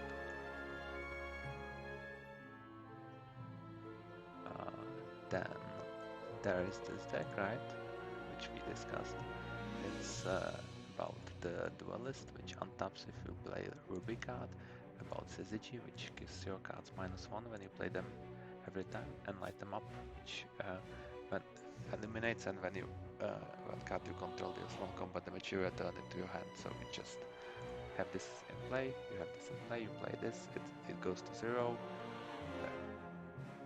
you deal damage, it returns to your hand, and infinite combo. This one is great as well.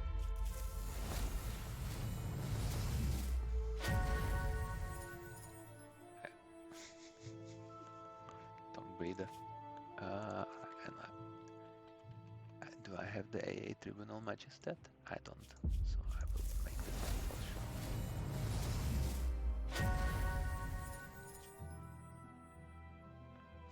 Really nice art. Okay. Which reminds me, definitely there was a deck with Quash Ridges that I played as well. Standard aggro. Okay, and then there is a lot of decks I try to build around this Killarva, which can transform to a Killipede, and Killipede, which basically kills your opponent, right? There's this Massacre, the great AA. So just to it managed to kill some opponents, but the computer is not so great with it. Even in the campaign, he can do it quite well. There's variations, right? Again with ramp.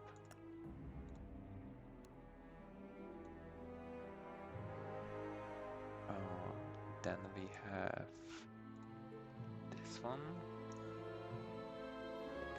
This Harbinger. Yeah, at the start of each opposing champion stand is just stall card, stall deck with Empress and this one, killing the opponent eventually. Let's see what else we have. Hunger. Yeah, it's the Hunger of the Mountain God, right? So it's the deal damage to you.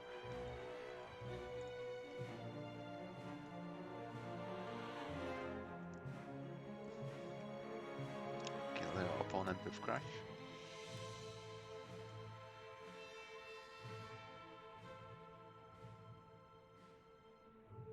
Plants, similar to what was this Blight Park attack.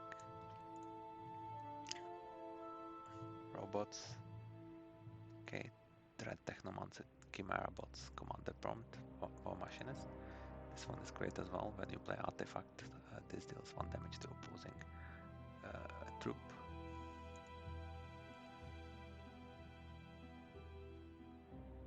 As well. So it wipes out everything, and then you get Telamander, right? This one reduces requirements. And then you have the guy with the wallet, which is not even in the deck.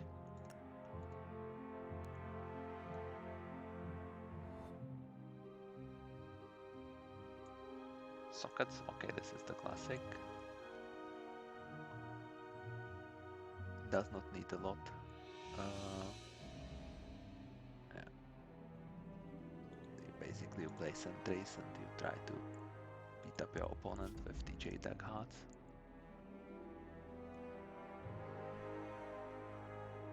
The head swans are quite cool. Double speed.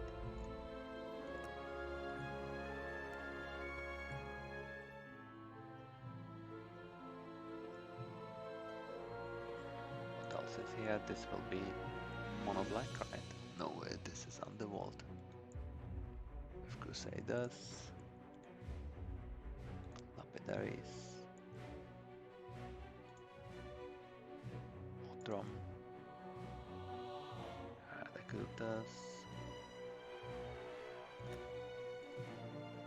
Subtle Striker. To stop the charge powers.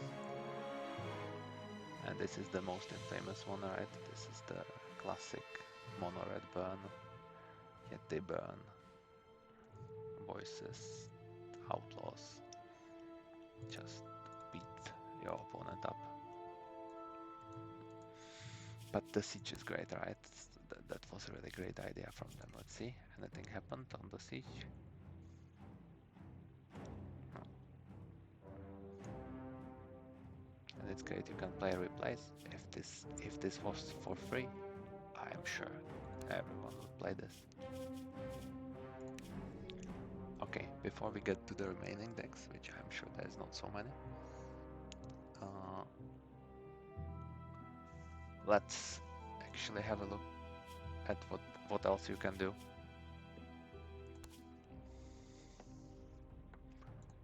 Let's go back. Inventory stash, right? So what do we have here? I have a huge amount of chests to spin. I have gold. Okay, I guess I will never spin it.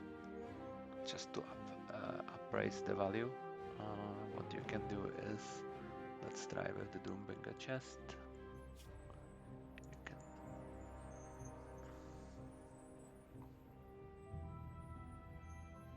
can take the chest here, right? Just spin.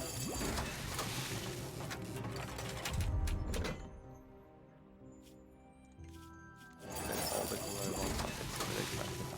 I have a lot of gold, so it's no problem, but 45 minutes of your time basically, one first in arena run, and then you find out that there is nothing, right? So you open the chest.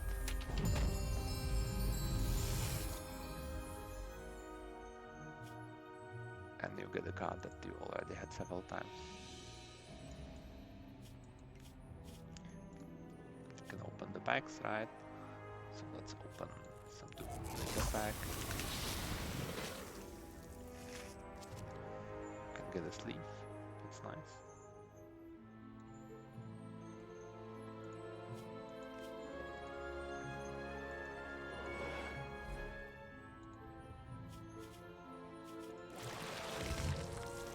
You get a chest, right? Here's all the rewards you could get. I've got them. Let me open one more. I found this stuck.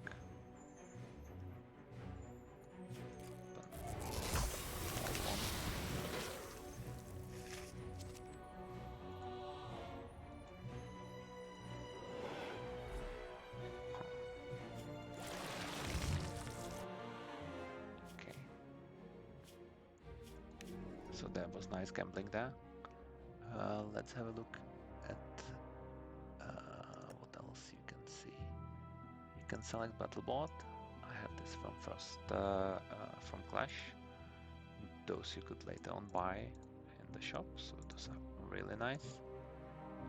Then of course there was the sleeving.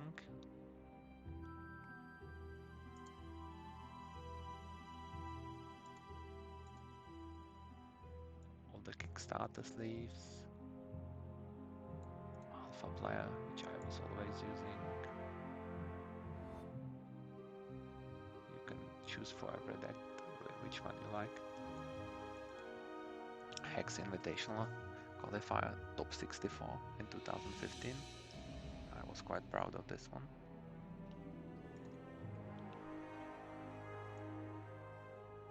And this is the beta test. This I got when there was this event, and then all the seasons, the Cosmic Ladders.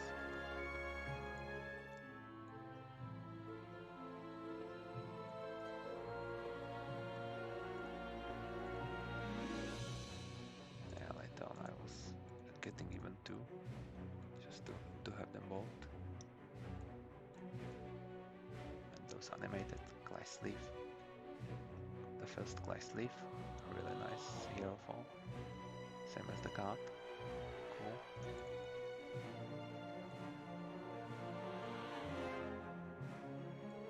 They were really doing themselves in the end with the cards. Runas.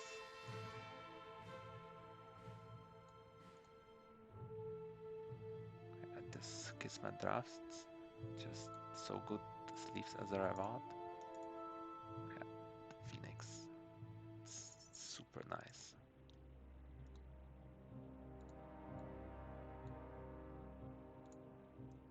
Right. child play event.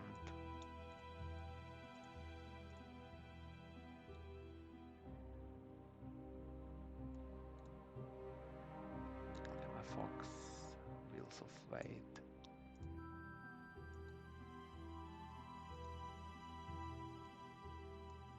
And those alternates from the siege.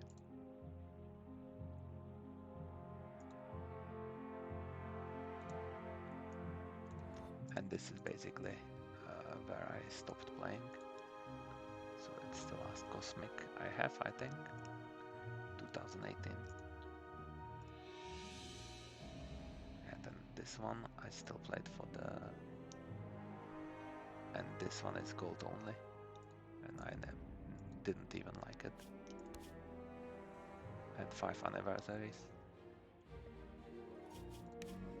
So we are getting to the finish. Let's have a look at a few more decks I can find here. And then it will be done. So we went through this, we went through the first thing arena, we went through the defenders. Okay, one.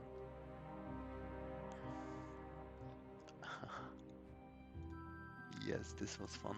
This is Quashridge Tusker. This is this super cheap cards. Yeah, troops you control with cost 1, get +1/+1, first blood threat, and then with Gore Feast. That was great. Then there is this one, right?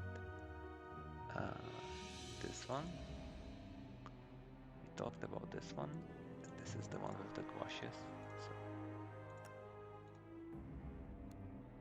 So this was same time. It's done that one was much more resilient. This one with the Martyrs and so on.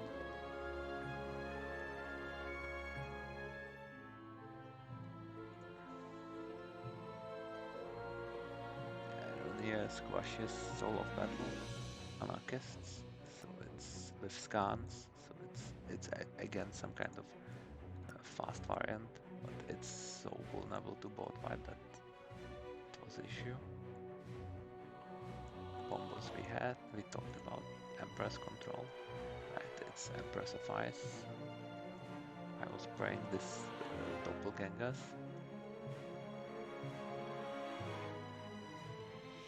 Just to spice it up, and with Auspexes, Copycats.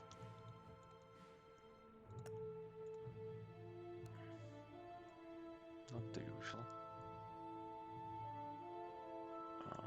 Okay, let's see. Action Reanimator. This is Ascension with this Lieutenant Manauder. Yeah, so it's Action Matters. Play as much as you can.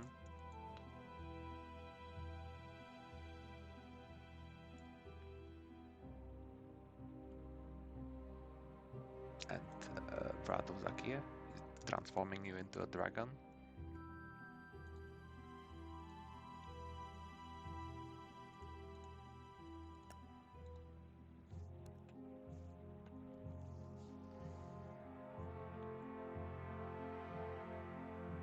Okay, what else we are having here?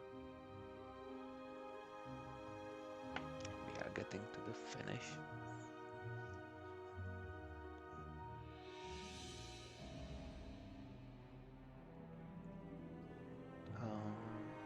Actions matter. Let's just open the decks here and there. Yeah, it's Yetigeddon. Injection in your crypt into baby, at the end put them into play. Flame Barrage. So just play as many action as you can with the Dream Call. And Ascension. Okay, this one. It's PvE. Yeah.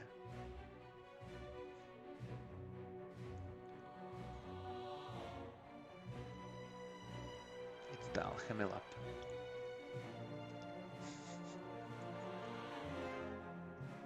Boosting your troops. It's not bad. Technical Genius, this one.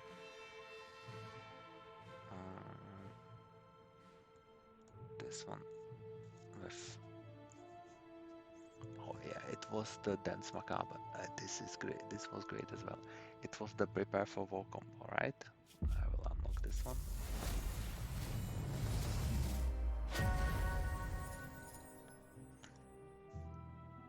Basically,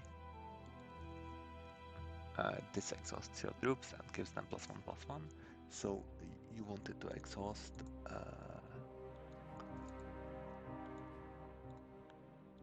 all the cheap troops you are playing, right? You should have Sight of the Sun, and you have the Eljuni Parade and High Infinitrix to give the other troops flight, and to this one. So basically, ideally, you would play in one turn, exhaust all troops, and then there is this champion, right, that untaps everything.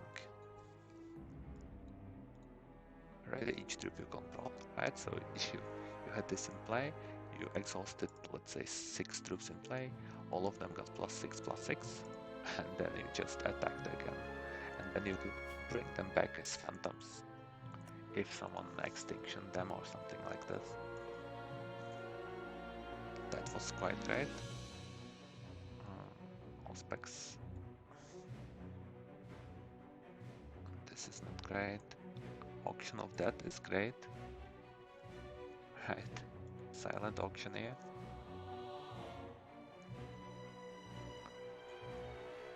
With this one, with Replicator's Gambit. So you get this in your hand, you multiply it, you get it again, and then you draw this, and then because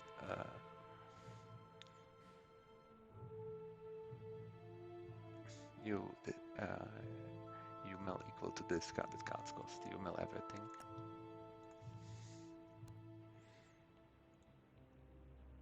Then what do we have here?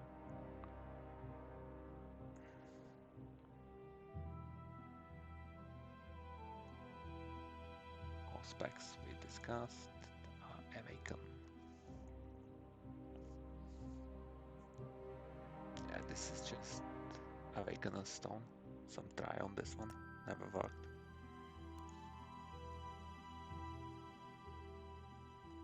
Banner of Blood, I played this several times. This was my classic deck for the first rank. This is just this one. So this was getting double damage, all of it, all the small cards, and especially this one, every time it dealt damage, so it was 2, 4, 8, and so on. It was just so quick.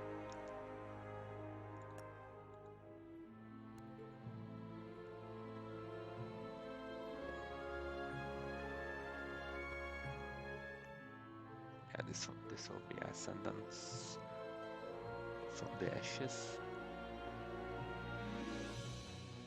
Yeah, just card draw with Clashes of Steel, Infinitrix, Crusaders.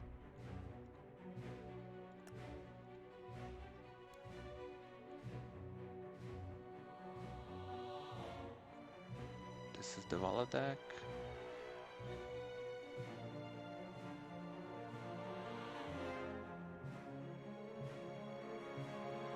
This is with Haraza, that Hardwest, that's fine.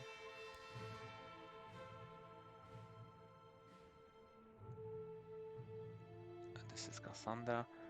Yeah, we can open it, but it will be regulars, Queen's Guards, Majestic Queen Grace, Princess Victoria, Lady Cassandra, and Experienced Masons with Castle Walls, Sniper Towers, and with the equipment to build the Citadel of Adamant, right? The Citadel should be here. Let's unlock it.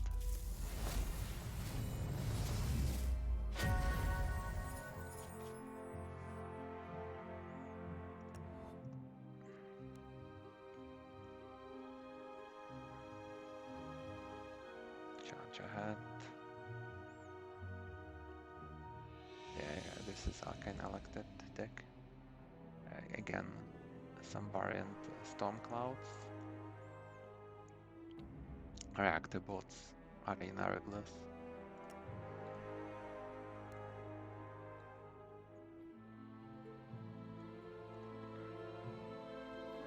Yeah, that guy is classic with Lord Blightbark, Succubus, Exalted Kabbalists, Ground Creepers, Drunken Hooligan, this one, okay. Just abusing with Baroness and like all the dead caretakers.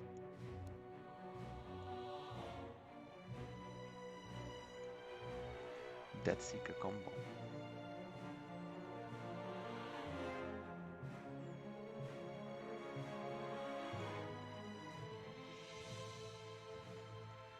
Oh yes, it's the Hideous Conversion combo.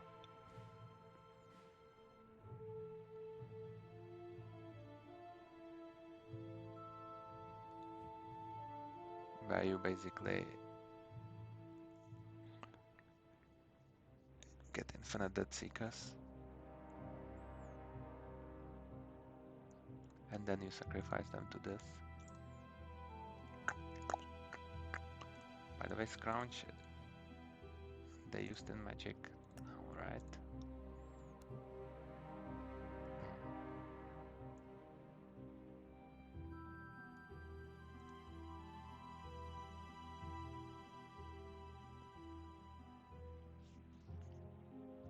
It's about Cloudwalk with this one. Target troop gets flight, and when this deals damage to an opposing chamber target troop in your hand with flight gets, you can play this for free this turn. So it's putting into play a ton Guardians and crazy expensive troops, Gralks.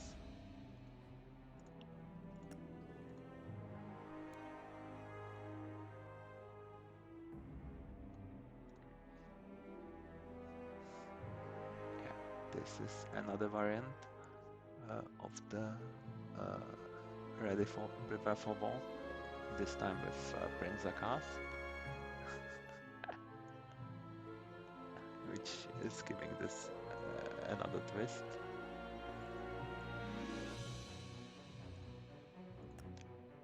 It was also working quite well. And you can exhaust with the forges as well, so it was just to really get the Zakas working.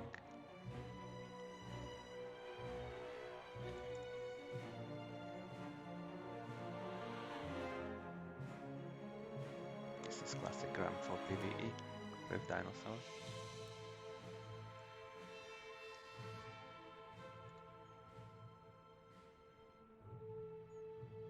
Yeah, Frostmare.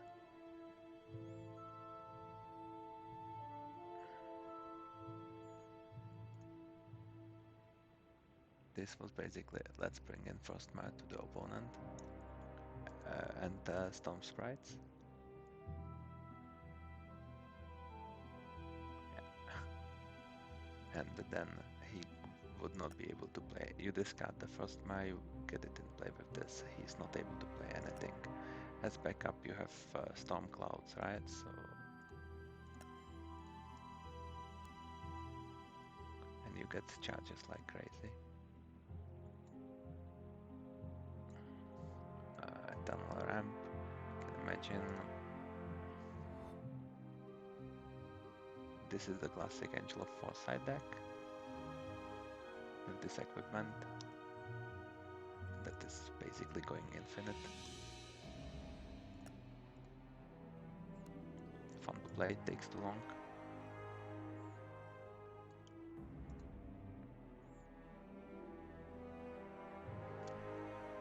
This is the Crimson Clarity. Boulder Toss. Checks. Yeah, checks. And checks boosting everything you can and doing as much damage as you can.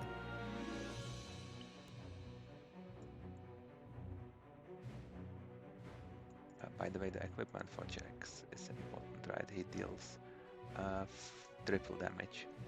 Yeah, he deals triple damage as Inspire.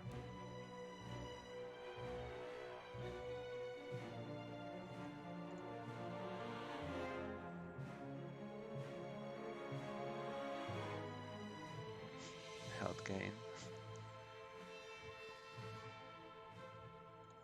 Yeah, with first locks, performance clashes, so it's just clash to forever child and wildlife.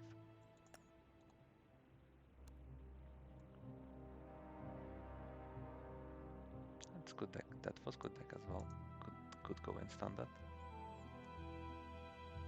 This is Heart of Fire combo, right?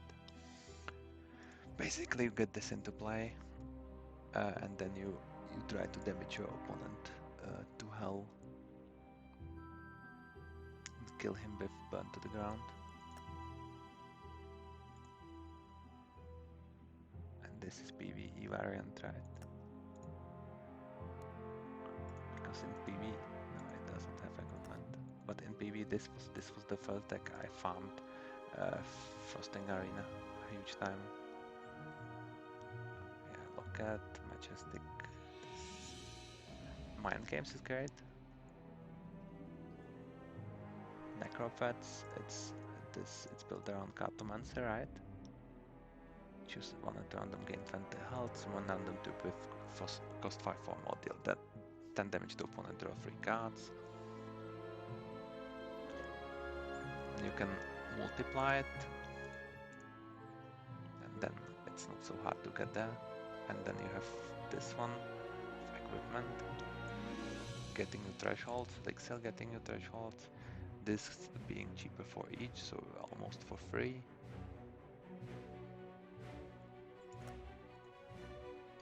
This could go full 4-strength clear.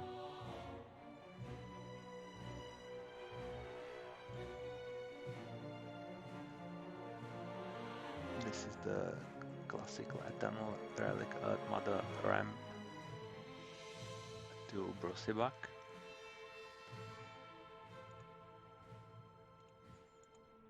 Where you know that basically you are so ramped that it's not gonna matter.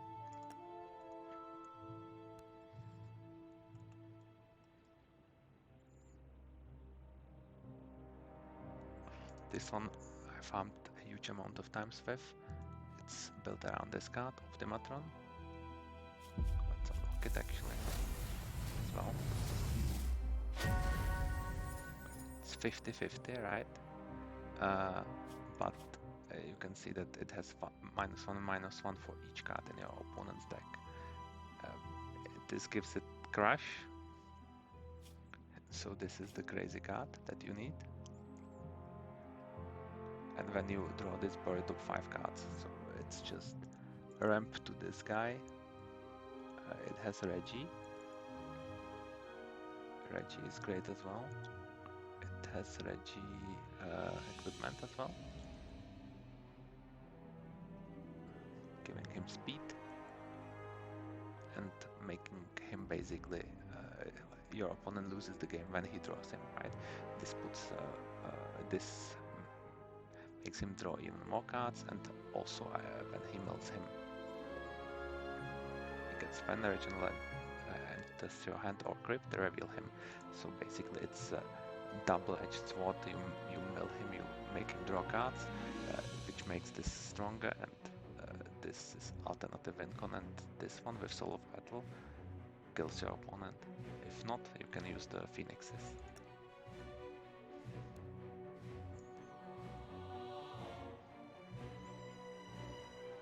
Origin Ocean, okay.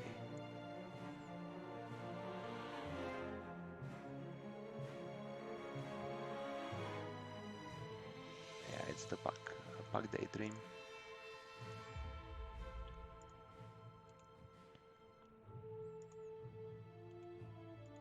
It's basically a wildlife crazy ramp with Mightsinger.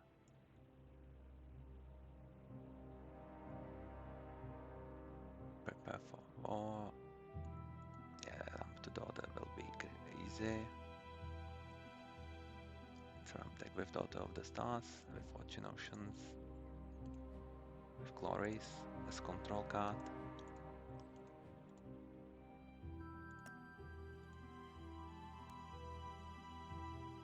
Also one Pipit.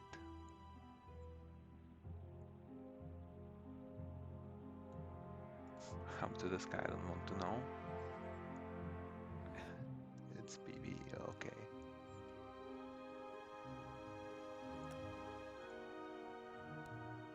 Genesis Punayat. We are getting as well to the end.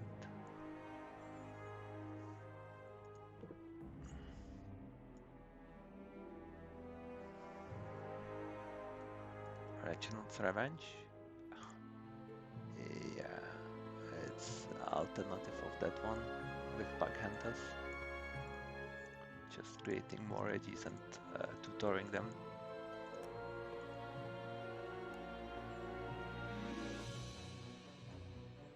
Replay Slaughter. Yeah, this is the classic full replicators.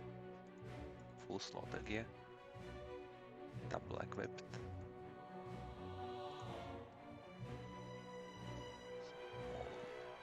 Slaughter gear technology. Just geoding them and fighting them.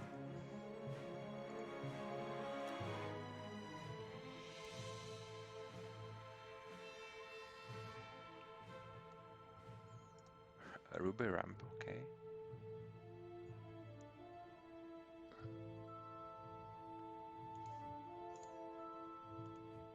Okay, it's another variant of this one cost cards and burn.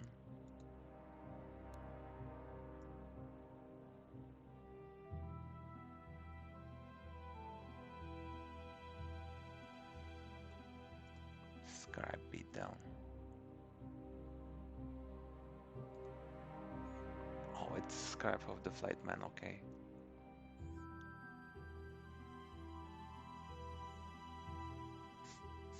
When you discard this, you may put it into play. With this one, getting you this thresholds immediately, and then just discard cards.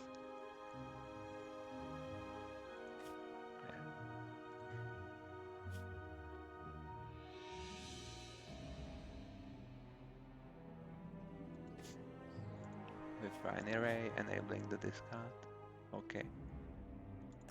And with Trial it. Okay.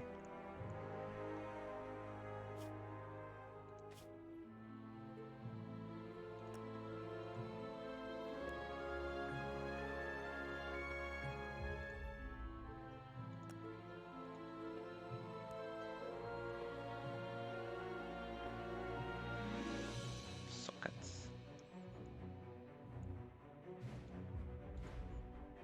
This is PvE. Okay. So it's MC Altars, Infiltrators, Cosmic Calling, Tacticians, Infiltrators, and Animus. Okay.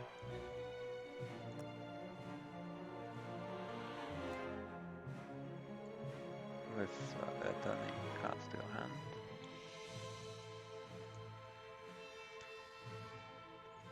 Yeah, this is Necrotic with Reverts. Not a lot of crazy equipment. Just Duplicious Duke.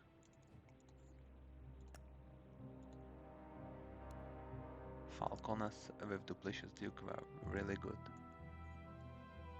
Shroom Swarm, I guess this will be easy. It's this one. Summon 1 to 5 Shroom Pins. And you can again summon Shroom Swarm. So with this card, it just goes to infinite. And this one, if you shift it onto it, it just kills.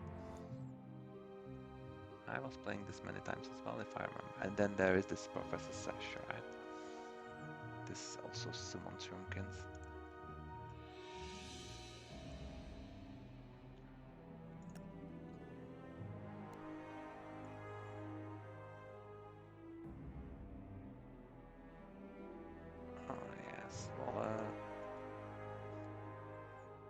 something control is, because there is something borrowed as the card that kills with this Psychic Ascension deck.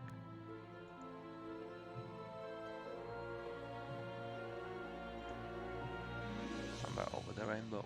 Okay, this is again a Diamond Prismatic Necrotic deck.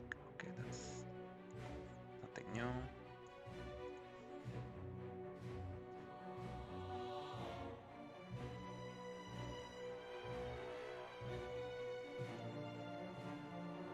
Yeah, it's Tide Lady and Spellstone Titan.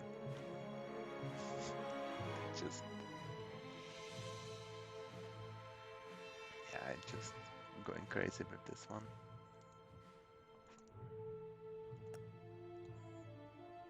With Cyclone Shapers making actions free and then just next turn creating 20 Spellstone Titans. This is Squirtle deck with Brown Fox Scouts, Pack Raptors, Propets, and Spirit Dance. This was cool. Spirit Dance has this equipment that has -2 cost, so it's quite castable. And then everything gets crazy cheap.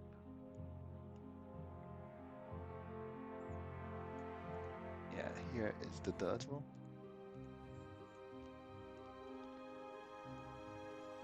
So basically this is about discard for non-resource cards with same name, summon 4 random legendary troops.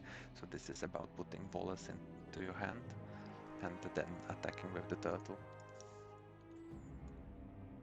Else it also works as standard Valor aggro deck, but there is this backup condition of killing your opponent with turtle, which you can imagine with Moonrise Elder you can get a lot of Bolas.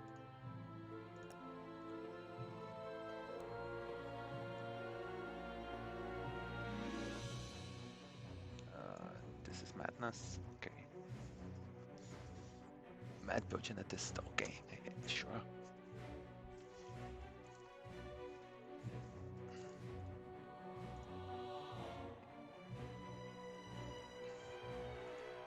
This is the Sacrifice with Runia.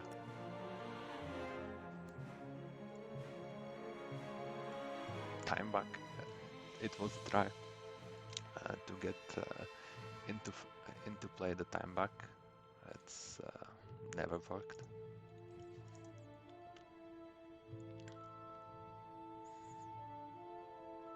It was killing with the holiday and with charges.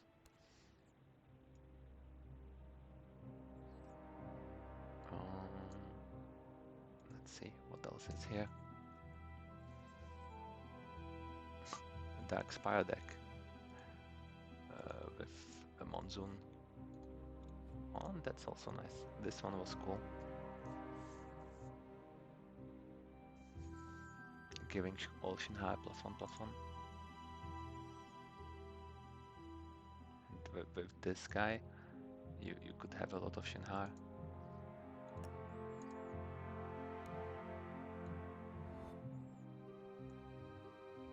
But this was not good, I think. Yeah, it's Holiday, Sky Mages, Thunderbirds, and a lot of flying stuff. Even Command Towers. Oh. Storm Clouds, and you can imagine this was somehow working.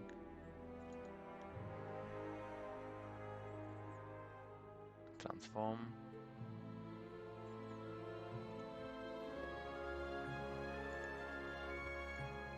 Yeah, killing your opponent with the butterflies and squirrels. And it was working.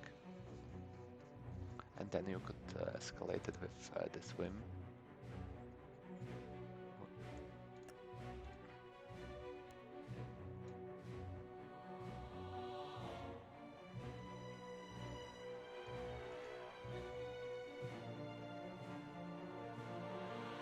This is with Jubilant Destiny.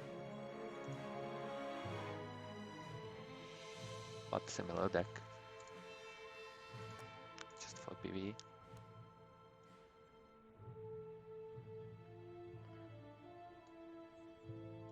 Unblockable abuse. Okay. It's okay. There was this lightning elemental, but what is unblockable? Oh, the ritualist, and you get checks double damage, and you boost him up to crazy amounts of damage. He has also speed, and that cap makes them block everything. So, Power Frenzy. Yeah, it's the classic Heart of the Swarm for the PvE with recruiters. Oh, okay, there is the Magistrate actually. Well, this is Valorous, this deals double damage, so that was the Haymaker in this one.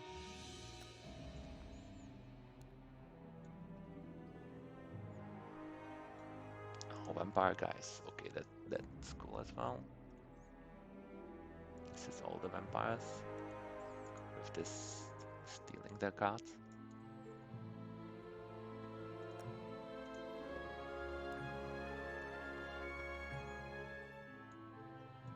Oh yeah, I was playing this as well. It's about this card. When this attack troops you control get it deals 1 damage.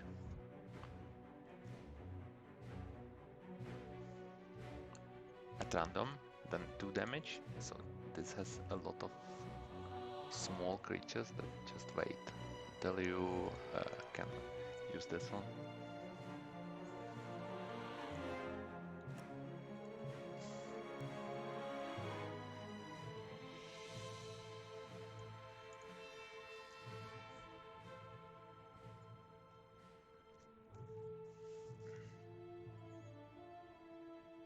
Yeah, it's the infinite combo with the Viscous. Has 9 lives. If it gets prophesized by sorcerers with Bury, you can just sacrifice to itself and then it kills your opponent. Right? So that one is cool. Let's have a look how the cat actually looks. Ah.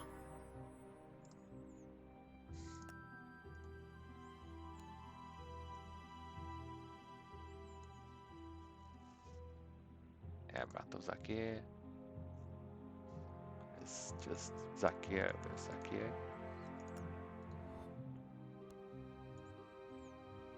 And then we have this one.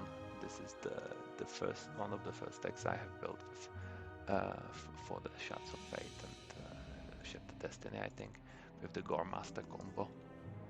Just he gets Crackling Sprouted with Crash, and he gets to, I don't know, with this card, with the Flynn +3/+3, he gets to 20/20 or whatever. So every time you charge, he doubles. So you start at 4, then you go 8, 16, 32 with Crash. So this is it. This is all the decks that were here. There's some Friendlock control. There should be one more deck. Where is it? There is Revenant gone. This was quite a lot played with Twilight Revenants. Attack. Vampire Princes, Princesses, Paladins. Vampire Kings. And Stone Skin to protect them. And there is this one. I was playing a lot. It's with 4 Indigo Tricksters. It's a control with Demented Ascension, with the Paragon of Insanity. And just for fun, this one. This one was a control card with speed, so just attacking at turn 2. And this one was killing him with Venteo and Malice. This was fun. They were hiding it, getting random cards, discarding.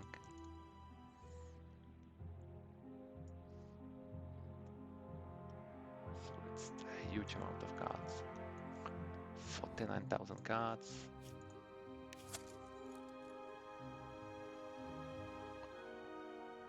10,000 items almost. All the mercenaries, I think. Most of the legendary equipment.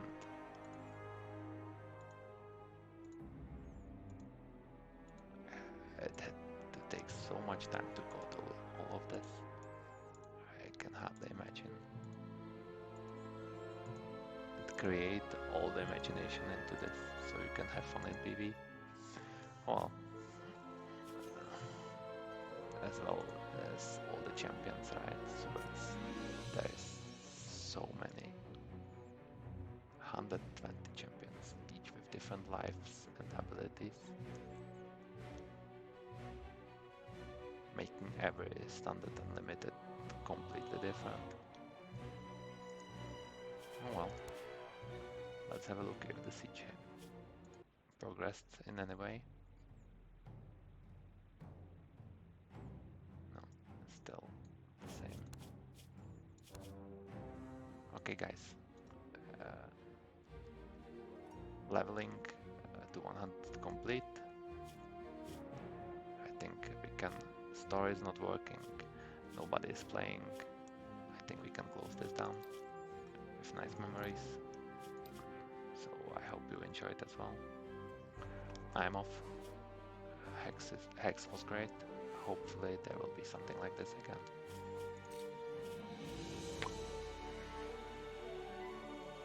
2021. Nice. Farewell.